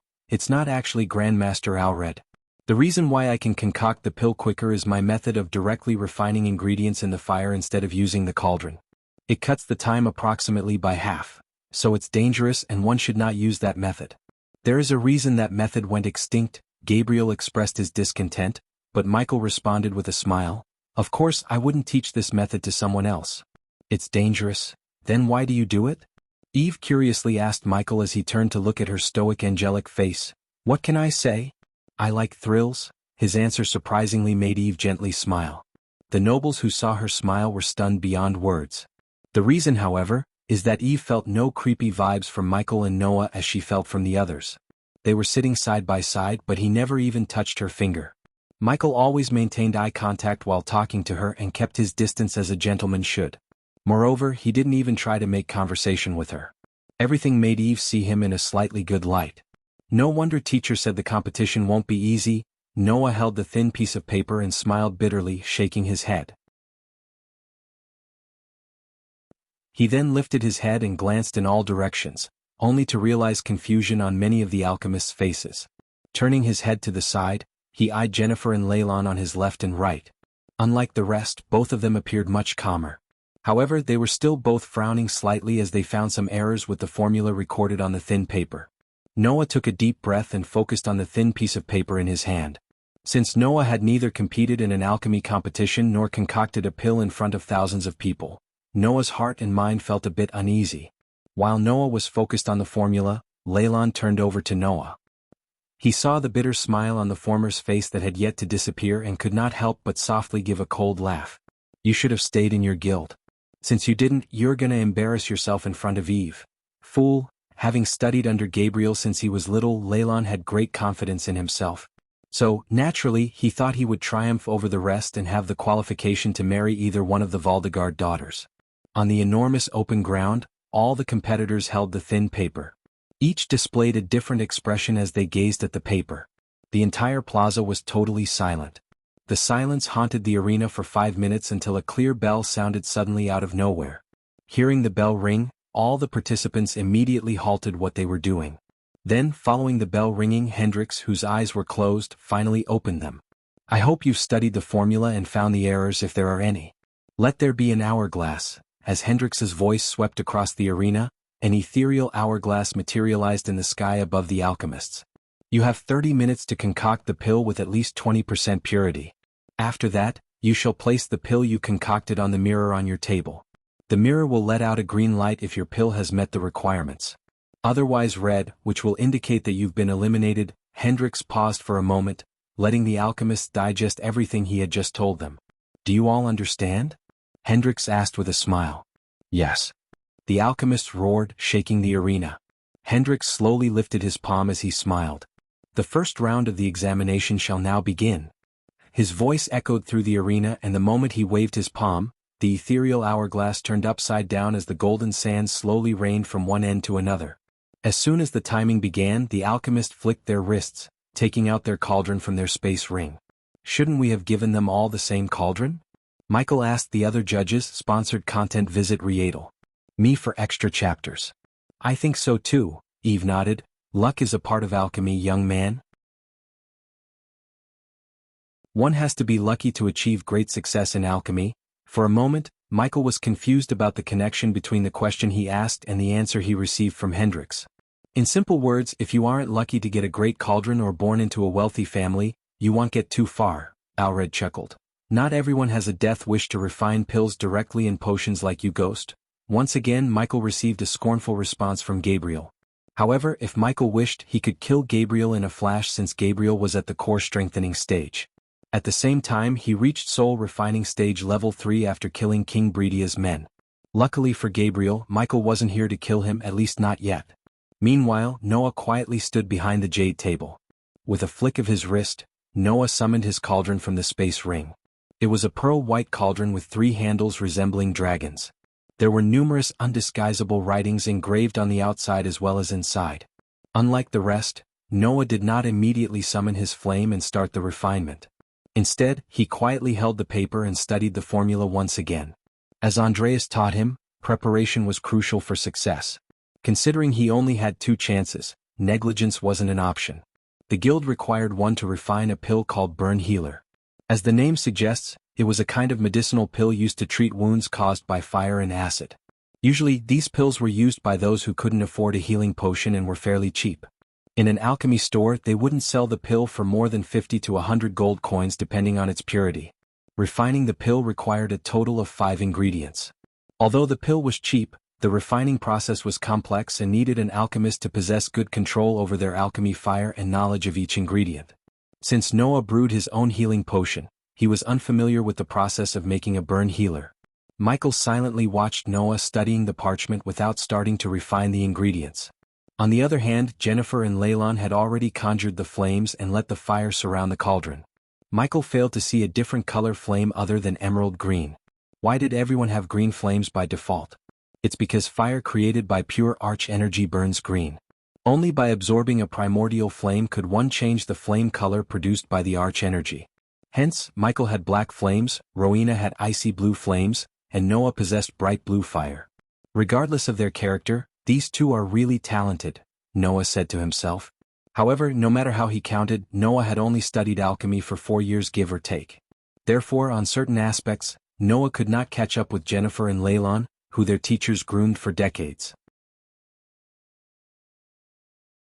After all, no matter how talented one is or whom one learned from, it would be impossible to catch up decades of experience in such a short time unless they had a system like Michael, of course. Yet what even Michael failed to grasp was that he may have learned the book of alchemy through the system. Still, his innate talent for manipulating darkness and control over the fire made him reach the point he was at the moment. For a day, Michael refined hundreds of pills and potions. He had never slacked off despite having a system. So Ghost, can I call you Ghost? Eve looked at Michael. I insist, Michael said with his usual alluring smile that made Eve's heart skip a beat. Do you think you can give some pointers to my sister? She smiled. No one with a brain and eyes would say no to such an angelic woman, and Michael wasn't an exception. But, of course, it was not because of her beauty but because of her family background. He needed some connections in R, and making friends with Eve didn't seem like a bad idea. Of course, just tell me, where do you want me to meet you? At this moment, over 10 minutes had elapsed since the start of the examination. Red lights were already flickering off and on during these short 10 minutes within the arena. After the red light flickered, those alchemists who had failed could only leave the arena with many regrets. They should have rushed like that, Alred commented about the alchemists leaving the arena after their pills failed to meet the requirements. Noah indifferently glanced at an alchemist before him who kept his head down as he walked out of the arena with a face on the verge of crying. Once again, Noah ignored the commotion to focus on refining. Let's begin. Noah cracked his knuckles as he finally decided to conjure his flames. Under thousands of gazes, Noah flicked his wrist as a bright blue flame materialized above his hand, dancing like a lady. A primordial flame. Michael immediately felt the familiar energy waves radiating from the fire above Noah's hands. It was weaker than the dark flames but still had off-the-chart energy radiations like the dark flames.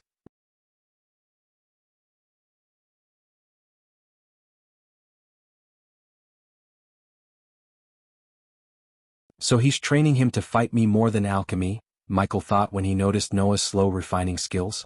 Michael felt as though he was watching a sloth refining a pill. It had been 15 minutes still Noah didn't even extract the essence from the ingredients.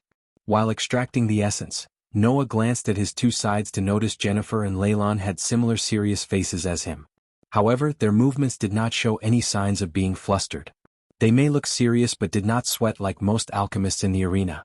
Both Leylon and Jennifer had everything under control. Bang!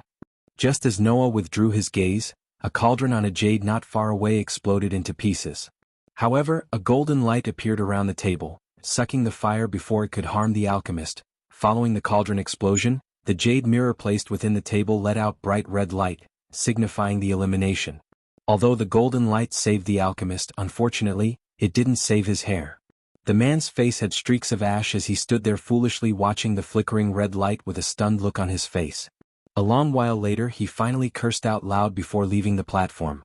As the man walked past Noah, Noah was surprised because he had met him before. When Noah met the man, he was a 3-star alchemist in Kingdom Dreidel. A pity? Noah laughed somewhat gloatingly in his heart. He then threw aside the small interlude and continued to extract the essence from the ingredients one at a time. While Noah was extracting the essence, Michael talked to Eve, getting an idea about what was going on in R, especially in Nagaland. As time slowly flowed by, the jade mirrors repeatedly flashed red lights in the arena. Whenever the red light flickered, one left the arena with either a sad or a mad face. While the test was quite difficult, one could say that alchemists who participated in the competition were people with great skills. Apart from the eliminated alchemists, many silently continued to refine the pill so they could move to the next round. After nearly half of the sand within that ghostly hourglass had fallen, Noah finally formed colorful beads of essence above the cauldron. Even though Noah refined the pill slower than Michael expected, he did not waste any ingredients. The next thing was to merge the colorful beads into a ball of essence and turn them into the burn healer pill. Compared to the extracting part, combining was the trickiest and required absolute focus. A slight deviation in focus would result in failure, and Noah would have to start from scratch again. Knowing the last step's importance, Noah closed his eyes for a moment, canceling all the noises around him. Then he opened his eyes with his mind completely focused on the essence beads. Finally, he exhaled and pulled his hands together as the essence beads floating in the air slowly moved towards each other. The blue flames gradually faded away as Noah pulled the beads closer and closer to each other. He felt the beads resisting as the same poles of magnets. It took a little bit of raw strength for Noah to merge them. Nonetheless, Noah showed no signs of struggle. On the contrary, he looked just as calm as ever. "Why is he taking so long?" Eve asked Michael. After talking for some time, Eve felt comfortable with Michael. Hence, she whispered to Michael, slightly leaning towards him, "He's trying to merge all the beads at one go instead one by one like the others," Michael explained to Eve. He had to say. She became a good friend in such a short amount of time. When he travels to R, Eve would definitely welcome him with open arms, not literally of course. With her help, he could expand his business empire and sect to R. But for now he focused on two things: assassinating Tenulia for Peyton and judging the competition. "He is a fool to try that," Gabriel snickered. "It's way too early for us to judge him, Lord Gabriel," Adevan defended Noah as Edith frowned from behind. Then she closed her eyes and began to pray for Noah silently. The sand within the enormous hourglass swiftly scattered down. Sponsored content. Visit Readle. Me for extra chapters. Ding. Leylon, who struggled to merge the last bead, finally succeeded. As soon as the beads became one orb of purple liquid, Leylon once again conjured the emerald green flames and kept the orb above the flame for it to harden into a pill. Gradually, the purple ball shrunk until it became the size of a tablet.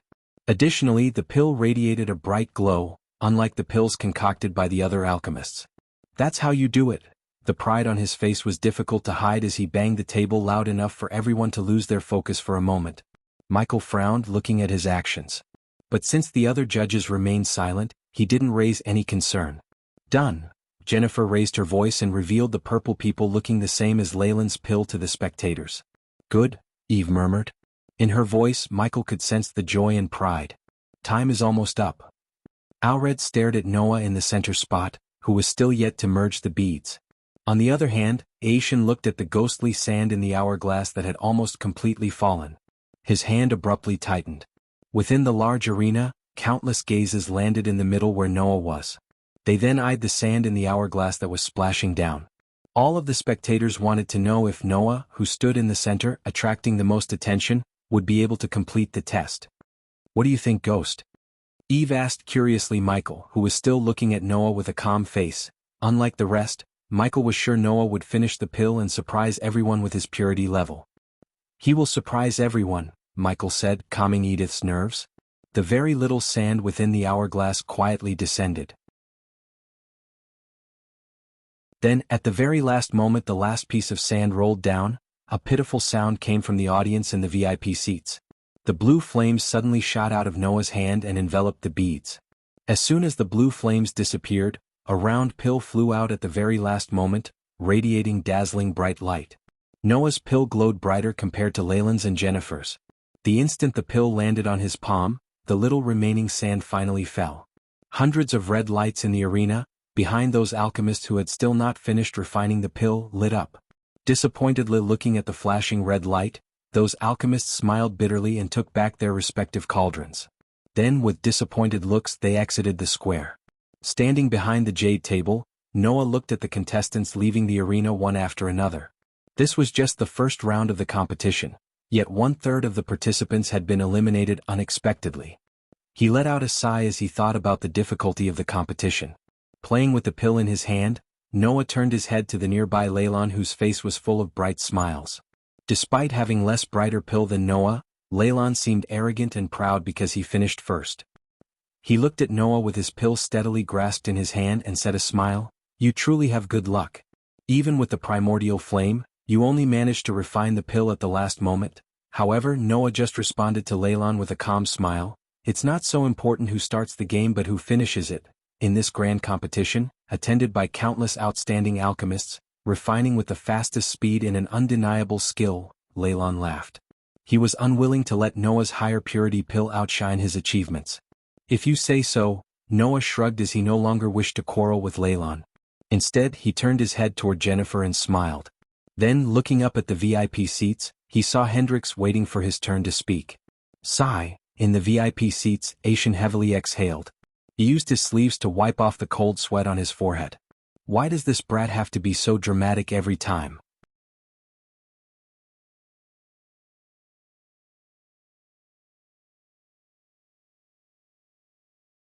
Bullshit. A two-star alchemist slammed the jade table looking at the flickering red light. He gritted his teeth and under countless people's gazes, he quickly put his cauldron in his space ring and ascended to the air. What the fuck is this round? You actually gave us the wrong formula and asked us to decode and concoct it within 30 minutes. This is a joke. Noah saw another alchemist smashing the table and leaving the area while cursing the judges. For a few minutes, Noah continued watching the alchemists leaving the arena until he heard Jennifer's melodious voice draw his attention. "Master Noah, why don't we do it together?" Jennifer smiled, fiddling with the pill in her hand. "Anything will do." Noah indifferently shrugged his shoulders. He eyed Leylon, whose eyes were fixated on him. Following Jennifer's request, Leylon, Noah, and Jennifer simultaneously threw their pills into the hole. As the three of them threw in their medicinal pills, every spectator on the stand turned their gazes to the arena center where the trio was standing. Everyone wanted to know who concocted a better pill. Bang bang bang. The jade mirror was a little quiet. Then, a moment later, a slightly muffled sound erupted, and 3 bright streaks of green light abruptly shot out from the jade tables towards the sky. The density of any of the green lights was clearly much denser than any of the green lights that had appeared in the open ground before. All 3 streaks of light looked the same, except when looked closer, the streak of light shooting out of Noah's table looked slightly denser. "You were right," Eve said to Michael as Michael predicted Noah would concoct a better pill than the rest. "Your sister needs better control over her fire. If she had, she would have matched Noah," Michael whispered to Eve without letting Alred hear him. In a short amount of time he had become a good friend to Eve. Something about her made him feel closer to her and treat her as his friend. "Haha, Master Noah really got the better of us. Although you finished your pill at the last second, yours is the purest.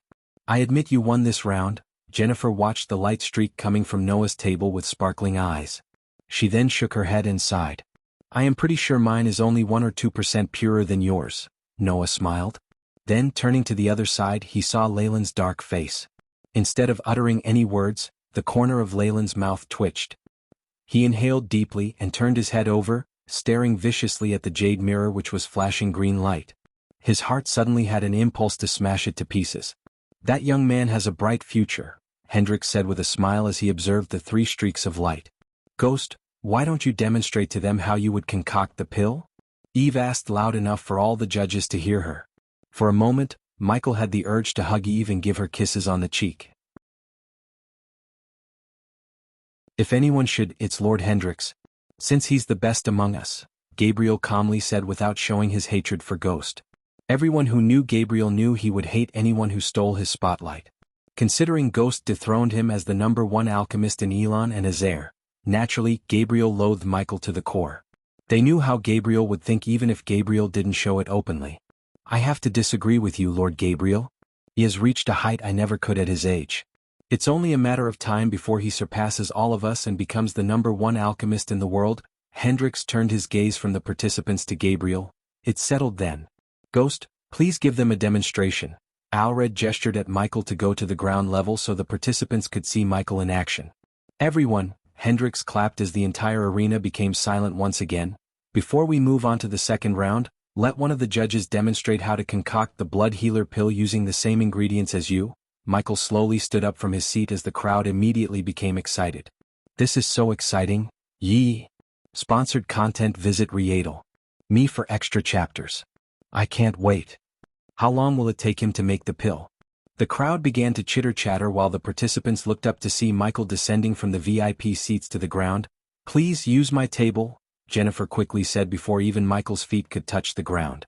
Under thousands of gazes, Michael strolled to Jennifer's table, where he saw a batch of ingredients lying on the table. At the moment, Michael was everyone's center of attention. From the VIP seatings, Eve stood up from her seat and came to the edge to see Michael in action. "Look closer.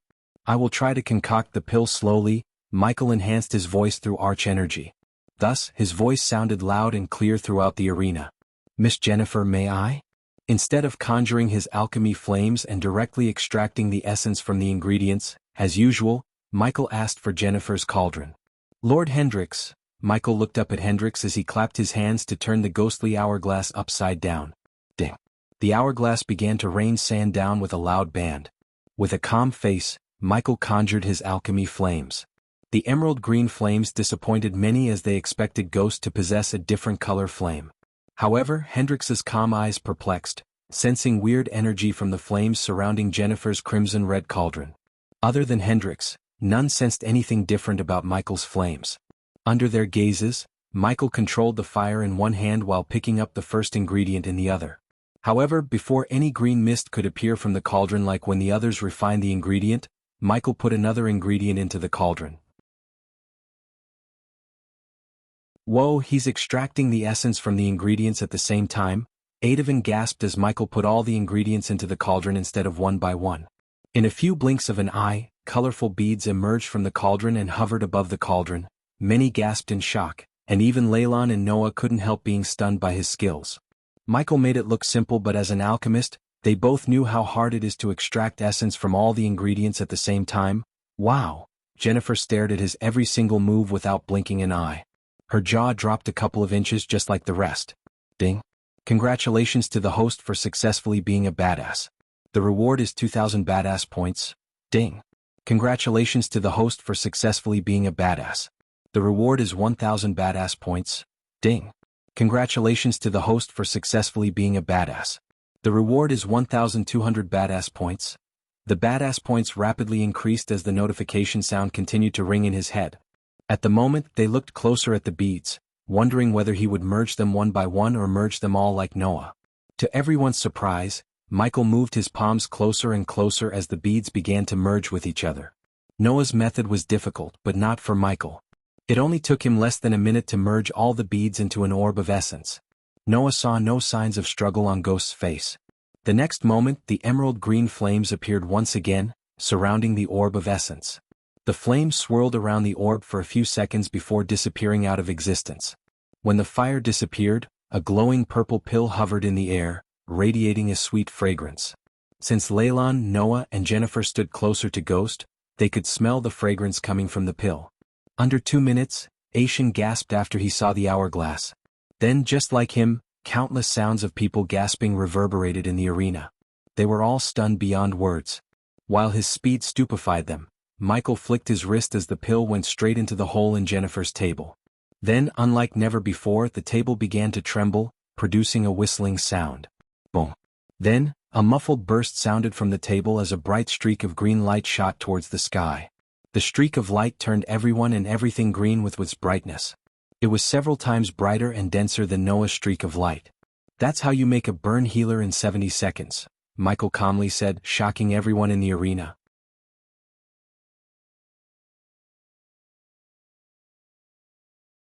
Chapter 502 End of the second round. After everything was said and done, Michael ascended to the air and returned to his seat in the VIP seats, leaving the participants and the spectators stunned. And he was thrilled with the number of badass points he received.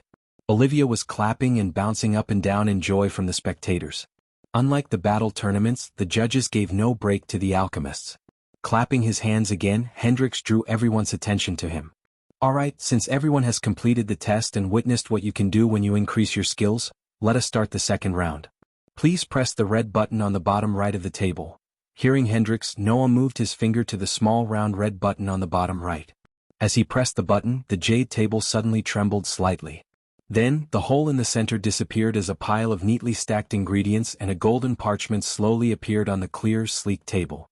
The second round requires all of you to follow the formula on your table and brew the potion.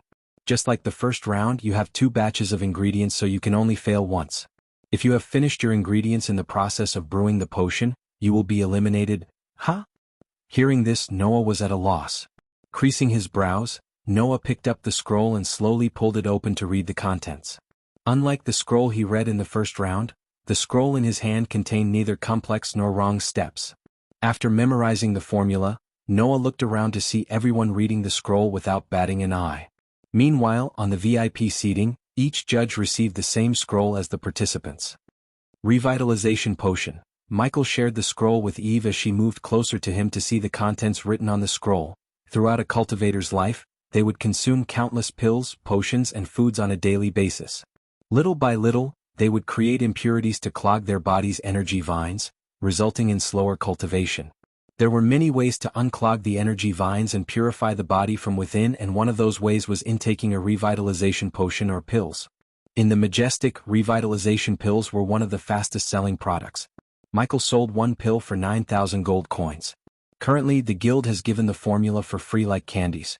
However, Michael did not worry about the formula because unless Hendrix and other 6-star alchemists began to sell the revitalization pills in bulk, his business wouldn't be affected.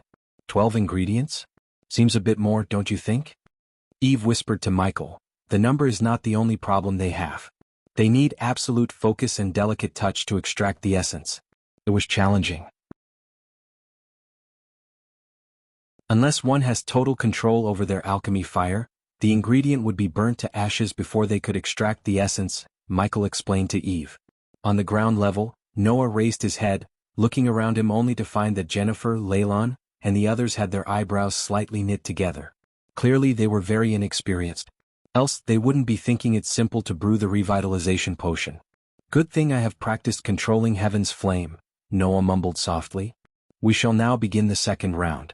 You have an hour. As Hendrix's voice echoed through the arena, the ghostly hourglass materialized again in the air. After setting down on his seat, Hendrix looked at Noah, who had already raised his flame and began to refine the ingredients one by one. Speed and control, young man, he muttered under his breath. Many alchemists were grinning as they thought the formula was simple. Moreover, they had 1 hour to brew 1 potion. It was a simple enough task in their minds. Hence, they conjured the flames with bright smiles. Of course, among so many alchemists, there were some cautious ones who were surprised upon looking at the simple test and hesitated. But they just shoved the doubt and hesitation to the corner of their minds and began to refine the ingredients. With absolute focus, Noah conjured his bright blue flame.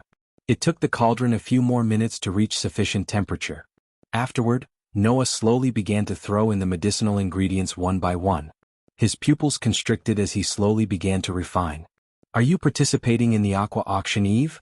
While everyone was busy refining the ingredients, Michael asked Eve. Since they were friends, they naturally addressed each other by their first names. Yes. I reckon you're coming too. I will issue an arrest warrant if you don't come to Voldegard Mansion in Thera. She squinted her eyes as Michael smiled. Definitely. Here, take this. With a flick of her delicate wrist, Eve took out a silver medallion in the shape of V. We can go to the auction together. Voldegards have our own place in the Aqua Palace. Michael put the medallion in the system storage with a nod. Meanwhile, as they were refining the ingredients, the noise from the 2 seating galleries at the sides also gradually decreased. Numerous gazes swept over the alchemists in the open square, looking at them without batting an eye. As time slowly flew, many red lights flicked in the arena. Michael saw many alchemists had burnt all their ingredients while trying to extract the essence. But, like Michael told Eve, one needed absolute control over their fire and focus. Those who lacked either naturally got eliminated from the competition. On the other hand, some of the competitors whose abilities were quite good had already refined the ingredients needed. After hesitating for a moment, they clenched their teeth and tried to merge the essence, beginning the final part of the refinement. Noah's gaze focused on the ingredients that were boiling within the cauldron. Because he was worried about the possibility of some problems suddenly arising, he took his time cautiously refining each ingredient. As Noah finished extracting the essence of the 10th ingredient, Leylon and Jennifer finished extracting the last essence. Just when they were about to start merging the essence beads, a soft muffled explosion sounded not far away from the trio. Hearing the sound, Noah raised his eyes to take a look. At that spot, an alchemist was foolishly staring at black smoke coming from the cauldron. Clearly this was a result of a failed refining attempt. What the? I followed the instructions to the word. How can it happen? Why did I fail? The alchemist stuttered, trembling in shock. A moment later he turned the cauldron upside down, dropping a pile of ashes. Taking a long deep breath, the alchemist began refining the last ingredient batch. As more and more time passed, numerous soft muffled sounds from the medicinal cauldrons occurred one after another. The alchemist who failed stared at the black smoke coming from the cauldrons dumbfounded. Dum, dum. All of a sudden, Noah heard the muffled explosion sounding from his side. He then turned his head to see Leylon and Jennifer standing behind their tables with completely stunned faces. One could see dark lines on both their foreheads as they stared at the black smoke coming out of their cauldrons. Countless sounds of gasps emerged from the spectators' stand. They did not expect Leylon and Jennifer to fail. Even the elders in the VIP seatings were not an exception to this. Damn. She failed, even clenched her fist tight looking at her younger sister's smoking cauldron. Sponsored content. Visit Rietal. Me for extra chapters. As I said, she needs more control over her fire. Following the shocking turn of events, many red lights began to flicker across the arena, indicating the elimination. Almost 1/3 of the alchemists destroyed their last batch of ingredients. By doing so they left with no ingredients to refine. Hence they could only walk out of the arena. Fuck. Why did it fail? My control over the flame was clearly very good, an alchemist shouted before leaving the arena. Similar events happened throughout the arena as the judges calmly observed them. Looking at many getting eliminated, Noah didn't dare to lose focus. When Noah began to raise his flame and perform the merger, some of the alchemists around him including Leylon and Jennifer threw their gazes over. Under the circumstances where they all failed, they wanted to see if Noah could succeed where they failed. Noah ignored the surrounding gazes as he put all his attention into controlling heaven's flame. Under the grilling of the blue flame, Noah extracted the essence from the last ingredient. Each essence bead emerged from the cauldron and sparkled in the air. Every 12 beads were floating in a row in the air from blue to pink. Try merging them one by one, Noah said in a low-pitched voice, only loud enough for Jennifer and Leylon to hear. Noah broke sweat on his forehead and merged the last bead in the row with the bead beside. Hearing Noah's tip, Jennifer and Leylon conjured their flames again to refine the ingredients. Michael, who sat leisurely on the VIP seat, got bored of seeing the youngsters failing so miserably. Thus, he focused on the spy cam he placed on pirate Captain Corey. Currently, he could see her navigating through a treacherous storm, and in the distance, Michael noticed a vague outline of another ship. Sabrina. It was clear to Michael that Corey was chasing Sabrina's ship. Apparently, she had something that the vampires needed. Until they get what they want, Michael knew they wouldn't let Sabrina go. The judges and spectators observed the alchemists without batting an eye. But, because of Noah's focus and experience, he was the first one to merge the beads. As soon as all the beads merged into an orb, the orb of essence radiated a sweet fragrance along with a bright glow. Shit, he's about to finish. As Leylon sniffed the faint fragrance emanating from the essence orb, he growled inside. At this moment, countless people's hearts were hung in their throats. He can finish it. Asian's shriveled palm tightly held the guardrail. Unlike Michael, the rest were too focused and excited to see the alchemists in action. The silent atmosphere in the arena continued until Noah kicked the table, sending the vial into the air. With a flick of his wrist, Noah guided the essence into the vial and covered the vial with his heaven's flame. Only when all the essence went into the vial, did Noah slowly exhale. He raised his head as a faint smile appeared on his calm face. Under the thousands of gazes, Noah remained with a dark red vial in his hand. Following Noah's success, almost 15 minutes later, the green light of Jennifer and Leylon was lit up. The two of them placed their potions on the table and exchanged glances, sighing in relief. After the trio, a few more streaks of green light shot out towards the sky from the arena. Unfortunately, the red streaks of light overwhelmed the green light. When the sand within the hourglass completely fell, only a little over 100 people still remained in the arena. The rest of the people had already been completely expelled during these 2 rounds. As Hendrix clapped his hands, Noah slowly raised his head. His gaze landed on Hendrix, who revealed a friendly smile at Noah. After they concluded the second round, the next event was to once again test for the potions. Just like the first round, when everyone placed their potions into the hold, Noah's table produced a brighter streak of light, followed by Jennifer and Leylon. Once the test was completed, the sky had already gradually darkened. A crescent moon slowly appeared at the edge of the sky, bathing the city of Oxshore beneath. Looking at the daylight slowly fading away, Xianxia stepped forward from his seat. Everyone, we will stop the competition for the day and start the final round at 10 tomorrow morning. Everyone, please take a rest and arrive here 30 minutes before. With Xianxia's announcement, the long day of competition finally came to an end. Everyone in the VIP seating planned to take a rest just like the participants except Michael. He had something important to do, like contacting the Alpha Guardian.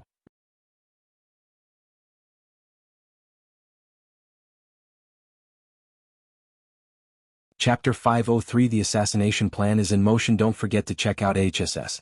Soon Michael will have a crossover chapters with each MC of my novels ***. Where are you staying? When Michael was about to stand up from his seat, Eve asked. I assumed the guild booked a place for us. Forgive these old bones for forgetting. Here, the key to your accommodation. You will be escorted by our guards when we reach outside. Xianxia flicked his wrist, taking out a golden card from his space ring that had the words green leaves embossed in beautiful calligraphy. Wonderful, Michael responded with a smile as Eve also stood to follow Xianxia and the other judges. Instead of leaving, Edith flew to the ground level to meet Noah. Michael noticed Edith but didn't mind her. The last thing he needed was to meddle in Noah's harem. As the judges walked out of the door and stepped into the hall behind the VIP seatings lit brightly with a giant chandelier, they were welcomed by the armed guards of the Aqua clan. In addition to the Aqua clan, the guards wearing blue robes stood in a neat line waiting for Eve and Jennifer. Lady Eve, the guards quickly bowed when they saw Eve. There was a hint of shock within their eyes, because they had never seen Eve walk so closer to a guy before. Now I have to find my friend, Michael said. Who? Teacher. Just as Michael was about to answer Eve, Olivia entered the hall from the other side escorted by a couple of armed guards of the Aqua clan. The Aqua clan guards didn't let her approach the judges, so she kept waving her hand at Michael. Let her in, Michael signaled to the guards. As soon as the guards stepped away from Olivia's path, she came running toward Michael. Then when she saw Hendrix, she was flustered. Lord Hendrix Gardner. I am a big admirer of yours, she stuttered, kneading her hands. Looking at Olivia, Hendrix warmly smiled. I am glad, young lady. So you're learning from Ghost? Olivia bobbed her head up and down. Yes, you are a fortunate young lady to have a teacher like him. With a nod and a pat on Olivia's shoulder, Hendrix walked away from them with Xianxia, Alred, and Gabriel before Olivia could talk to the others. At the moment, only 5 Aqua clan guards, Eve, Olivia, Ghost, and Eve's guards remained in the hall. Lady Eve, turning her gaze away from Hendrix and the other grandmasters, Olivia slightly bent her waist. Lady Eve, Olivia greeted Eve with a respectful tone. Eve, Olivia. Michael simply pointed at Olivia. Pleasure to meet you, Olivia. Eve surprised the guards yet again by extending her hand toward Olivia. Pleasure is all mine, Lady Eve. Olivia shook her hand. Please call me Eve. Eve gently smiled and said, I think we should leave. I have to find accommodation for you. What? You have no place to stay? Eve was slightly surprised. We just arrived at Oxshore this morning, and it's my fault for not finding a place. Olivia scratched her head. You're coming with me, Eve quickly said, shocking Michael and Olivia. But don't make me call my guards. Edith coldly chuckled, but Michael could tell if they disagreed, she would really use the guards. I have literally no choice then. Olivia chuckled back as they began to walk out of the giant hall. When they stepped outside, the streets were still full of people. Along with the full moon in the sky, the street lights powered with runes and chandelier light peeking through the glass windows lit up the city and gave the city a festive charm. Michael felt the cold breeze brushing past him and noticed a couple of carriages, including Eve's, waiting on the street. You go ahead. I have to wait for my sister. Since Michael had something to do alone, he did not linger around any longer. See you tomorrow then. He nodded before following the armed guards to the brown carriage. As the guards noticed Michael approaching, they opened the carriage door to reveal the red-cushioned interior. Michael stepped into the carriage to see a mini table with various beverages set on it. Additionally, he noticed a golden orb hanging above, lighting the interior. There was nothing else in the carriage besides the table and the orb. Sitting comfortably in the cushioned seat, Michael leaned back. Then he closed his eyes, focusing on the spycams and Alpha Guardian Tenulia's warship. Currently, in a brightly lit room, several figures who were dressed fancily stood surrounding a bed on which Tiriana curled up into a ball. Those who were close to her could hear her sob and see her reddened face. Tenulia sat beside Tiriana, brushing her head gently. Tell me what's wrong with her. The moment Tenulia's face turned away from Tiriana, her motherly look transformed into an enraged predator. The rest of them in the room shuddered just by looking at the killing intent in her eyes. Noticing the silence, Tenulia trembled. She's been vomiting blood non-stop and crying in pain. There's definitely something wrong with her. Yet you idiots found nothing? She snarled at the healers in front of her. We thoroughly examined her and everything she came into contact with Alpha Guardian. But Dash, the leading healer who was a blonde elf in golden robes, shivered while talking and didn't finish his sentence. Incompetent idiots. Go to R and bring me the heavenly alchemists before I lose my patience. Tenulia threatened them with gritted teeth. Hearing her threat, they all trembled. Soon, they quickly ran away from the room, leaving Tenulia and Tiriana in the room. Just bear the pain, Tiri. The alchemists will be here shortly. Tenulia kept brushing Tiriana's head like a mother. Lots of work, vampires. Tiriana blurted out a few words, fighting through the pain. Sure, we are taking care of it, Tenulia said with a smile to calm Tiriana down. Unfortunately, the outside situation wasn't good at all. The existence of vampires and the news spread across the continent that Guardians tried to hide vampires' existence brought a storm down on the guild. Currently, they were facing pressure from every direction. Her team was still investigating who leaked the information about the vampires to the royal news. She suspected Peyton, but she had no proof to back her doubts. As far as Tenulia could tell, Peyton worshipped the guild and stood to gain nothing by abolishing the guild's reputation. Creech. Suddenly, Tenulia heard something from behind. She turned back with lightning-quick speed to see a piece of paper on the ground beneath a stool. She stood up from the bed, walked to the paper and picked it up. Her brows furrowed when her gaze swept across the piece of yellow paper. Then, she put the piece of paper back on the stool and opened the wooden door nearby to leave the room. Sponsored content. Visit Readle Me for extra chapters. As soon as she stepped out of the room, she made her way to hall, where she saw several guardians and a girl sitting behind a crescent-shaped marble table. Did I receive any packages today? Tenulia asked the silver-haired elf. Yes, Alpha Guardian. We sent the package to the Runemasters and waiting for them to finish checking it. Bring me the package now. Tenulia slightly raised her voice as the girl shuddered. Yes, Alpha Guardian. The girl didn't dare to remind the Alpha Guardian of the protocols. Instead, she just bobbed her head, opened the door behind her, and disappeared to bring the package to Tenulia. Several minutes later, the girl returned carrying a wooden box. Everyone leave, Tenulia's voice reverberated in the hall, attracting the Guardians' attention. They gawked at each other and the stoic face of Tenulia for a moment before leaving the hall. After they left the hall, Tenulia slowly opened the box to see a parchment and a vial with sparkling silver liquid on crimson-red cloth. Tenulia picked up the parchment. For a few moments, she scanned the parchment and the box with her senses until she found no threats. Only then did she open the parchment. Greetings, Alpha Guardian. We remained in darkness, harming no one. But you and your guardians decided to expose us to the light. You shouldn't have done that. Because of you, your best friend is now suffering. Suppose you don't personally come to apologize to us alone at the location marked down below. In that case, your friend will experience the most excruciating death the elves have ever seen. The vial contains something that will lessen her pain. Consider this a courtesy of our great nation of Nightwalkers, aka vampires, as you named us. Your friend has 2 days to live. So your clock is ticking, Alpha Guardian. Tenulia's body trembled as she read the parchment. Error. Just as she finished reading the letter, Tiriana's scream echoed through the warship. Immediately, Tenulia hurried to the room, and when she reached the room, she saw Tiriana puking blood, rolling on the floor while screaming in agony. Subconsciously, Tenulia picked up the potion before leaving the hall. Tiarai. Tenulia dashed at Tiriana. Tiriana kept screaming in agony when Tenulia sat beside her and put her head on her lap. Without Tenulia's control, her eyes watered. Tanu. Tiriana screamed as blood gushed out of her nostrils, eyes, and ears. At that moment, many guardians who heard Tiriana's scream flocked into the room. Alpha Guardian. Among those who entered the room were the healers who had previously left the room. They quickly rushed to her side and knelt beside Tiriana.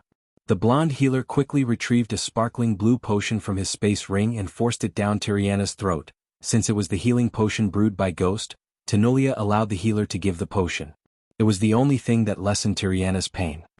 Erga. However, unlike before, Tiriana didn't stop screaming. Ever after the blonde elf chugged an entire bottle of healing potion down her throat, they couldn't stop Tiriana from screaming. It's not working. The healer stuttered as Tenulia saw Tiriana's eyes closing.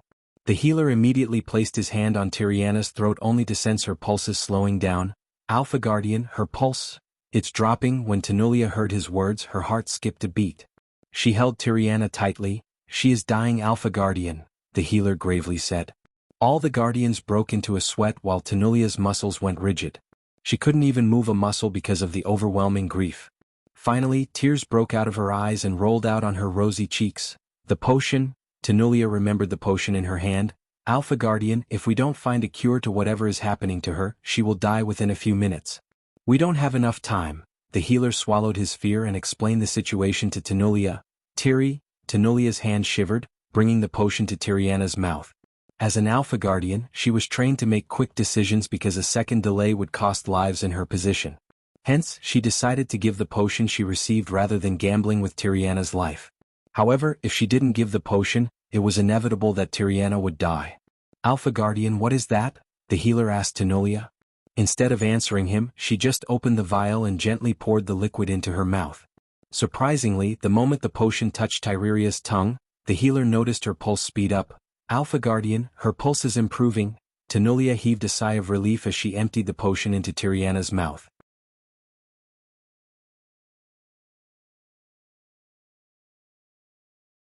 Chapter 50. For the final round. After Tiriana drank the potion, the rosiness returned to her. The healer quickly examined her body only to see her vital signs such as pulse, arch energy circulation, and breathing had become normal. Nonetheless, Tiriana remained unconscious. Fortunately, they learned she had fallen asleep after suffering so much. Seeing Tiriana peacefully sleeping on her lap, Tanulia knew what she had to do. Go set a course to the Maven, Tanulia ordered the Alpha Guardians staring at her. Hearing the order, the Guardians obediently bowed their heads before leaving the room. They were trained to obey orders, not question them. That was why none of them dared to ask why they had to go to Maven, a kingdom in the southern continent. The next day when the sky turned bright, the flourishing city of Oxshore woke up along with the thousands of citizens. Only a few minutes after the first sunray emerged from the horizon, the citizens began to flow through the streets. The place within the city which was most crowded and lively today was the arena. Since today was the grand finale for the individual competition, the number of people flocking to the arena doubled. As time elapsed, the entrance doors of the guild slowly opened as the sun rose. Immediately, the mass of people outside began flooding in like tides. Noah entered through the participants' entrance as yesterday and walked until he arrived at the ground scattered with jade tables. He lifted his eyes and looked around, only to find that Leylon and Jennifer had actually arrived earlier than him. Besides the two of them, several competitors passed the 2 rounds of the competition yesterday. The group of alchemists were conversing and smiling with one another. When Noah arrived, everyone who appeared to be discussing something softly, suddenly lowered their voices significantly. Yesterday Noah shocked everyone with his skills. In their minds he was the leading horse to win the competition. Master Noah, you are quite early, Jennifer greeted Noah and strolled towards her place as Noah walked by her side. And you're earlier than me. Noah did not like her attitude when they first met. She belonged to the Voldegard family, which even his teacher told him to mess with. Besides, she was also Grandmaster Alred's disciple. Hence, Noah did not appear to be too cold. He just smiled back and greeted casually. Did you rest well, Master Noah? We all need to be in our peak state, Jennifer softly asked. Of course, Noah nodded. However, he did not rest as she thought. He was busy surveying the arena, the place where Hendrik stayed, and the guild, studying all the ways one could try to assassinate Hendrix. According to Asian, the chances of assassinating Hendrix would go to near zero after he leaves Azair. Hence, if one wanted to kill Hendrix, one had to try when he was in the arena. Don't hold back anything, Noah. Because I want. Lu Ling walked over to Noah only to challenge him. Looking at Leyland's smug face, Noah just responded with a smile. He'll have it no other way. On the VIP seatings, the judges and a group of elders and nobles gradually settled into their seats. When Noah looked over at them, Hendrix gave him a friendly smile. Noah's gaze swept across the VIP seats to find Edith waving at him while sitting behind Ghost in his usual black robes. Noah also noticed Eve, Jennifer's elder sister, conversing with Ghost like never before. Surprisingly, another green-haired girl sat beside Eve and Noah knew her. She was Ghost's disciple, Olivia Palmer. Recently his elder auntie told Noah that she had arranged for him a marriage to her friend's daughter. According to her, that marriage would further strengthen the Winston family. Since political marriages were pretty standard in this world, Noah didn't mind as long as the girl was okay with the marriage. Noah had no idea that girl was none other than Olivia. As time slowly flowed by, more and more competitors flooded into the open ground. Finally, all the competitors who had entered the ground went to the jade table they used yesterday. The alchemists who remained in the arena were the cream of the crop. Otherwise they wouldn't have reached the final round. Reaching the final round would alone open many doors of opportunities for them as well as get them into the alchemy guild. Still, every single one of them wanted to win the competition and know the rewards for winning. When the bright sun was high in the sky, the seats had all filled with countless crowds. Clang! In an instant, a clear bell sound resonated through the open ground for a long time. The moment the bell sounded, Noah, who had his eyes tightly closed, opened them. He took a deep breath, calming his nerves before raising his head to look at the VIP seatings. Ladies and gentlemen, Hendrix spoke to the crowd on the high platform as his light gaze swept through the entire place. Instantly the people stopped their ruckus and turned their focus to him. Today will be the last and final day of the individual competition. The finale will decide the victor. You all put so much effort and hardwood to reach this stage. There is only one obstacle standing in your way. I wish you all the best. According to Asian, Hendrix would stay 2 more days until the end of the group alchemy competition. Then, although Michael had better things to do, he could spend a day or 2 with Olivia, who longed for Michael's support. Moreover, she wanted him to witness her students in action. When Hendrix's voice fell, the crowd exploded into a thunderous roar, screaming as loud as they could in excitement. Noah rubbed his ears as they became numb by the deafening sound. He turned his head around to see Jennifer and Leylon calmly looking around the crowd. The latter, however, had a cold smile on his face. "This is my moment," Leylon snickered. He had been training for the competition for a long time. For him, failure wasn't an option. No matter what, he had to make his teacher proud. Clap. The thunderous clap echoed through the arena, instantaneously canceling all the noise. When the arena became silent, Hendrix began to explain about the final round. Unlike the previous 2 rounds, we won't provide you with any ingredient or formula. In other words, you must successfully brew a potion or concoct a pill of your choice to the best of your ability in under an hour. The alchemist who refined the pill or potion with high purity and gets the most votes from the judges will be crowned as the winner. Sponsored content. Visit Rietal. Me for extra chapters.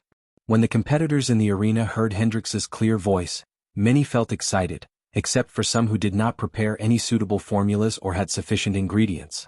If they failed, they only had to blame themselves for being careless and not prepared. As Noah's gaze swept all around him, he noticed Leylon's bright face. The latter was grinning, while Jennifer remained with her head held high as though she had absolute confidence in her formula and ability to refine something with a high purity level and miraculous effect. In the VIP seatings, Michael frowned slightly. To him, the round seemed yet again unfair. Among the competitors, some were 2-star alchemists and some were 3-star alchemists. Surprisingly, there were no 4-star alchemists among them, as the few who competed were eliminated yesterday. So naturally, 3-star alchemists could refine a pill or a potion with a higher purity level than the 2-star alchemists. The ability to refine purer products what made them 3 stars in the first place. Hence, when asked to brew a potion or concoct a pill, whatever the 3-star alchemist makes would have a higher purity rate than a pill or potion made by a 2-star alchemist. In other words, the 2-star alchemists stood no chance against the 3-star alchemists. Remember, purity isn't the sole determinant in the final. Whatever you make should impress the judges and get their votes. Keep that in mind. As though Hendrix had sensed Michael's thoughts, he reminded the competitors. His words gave some comfort and courage to the 2-star alchemists. Since everyone is already familiar with the examination rules, Hendrix slowly raised his hand and abruptly waved it down on the high platform.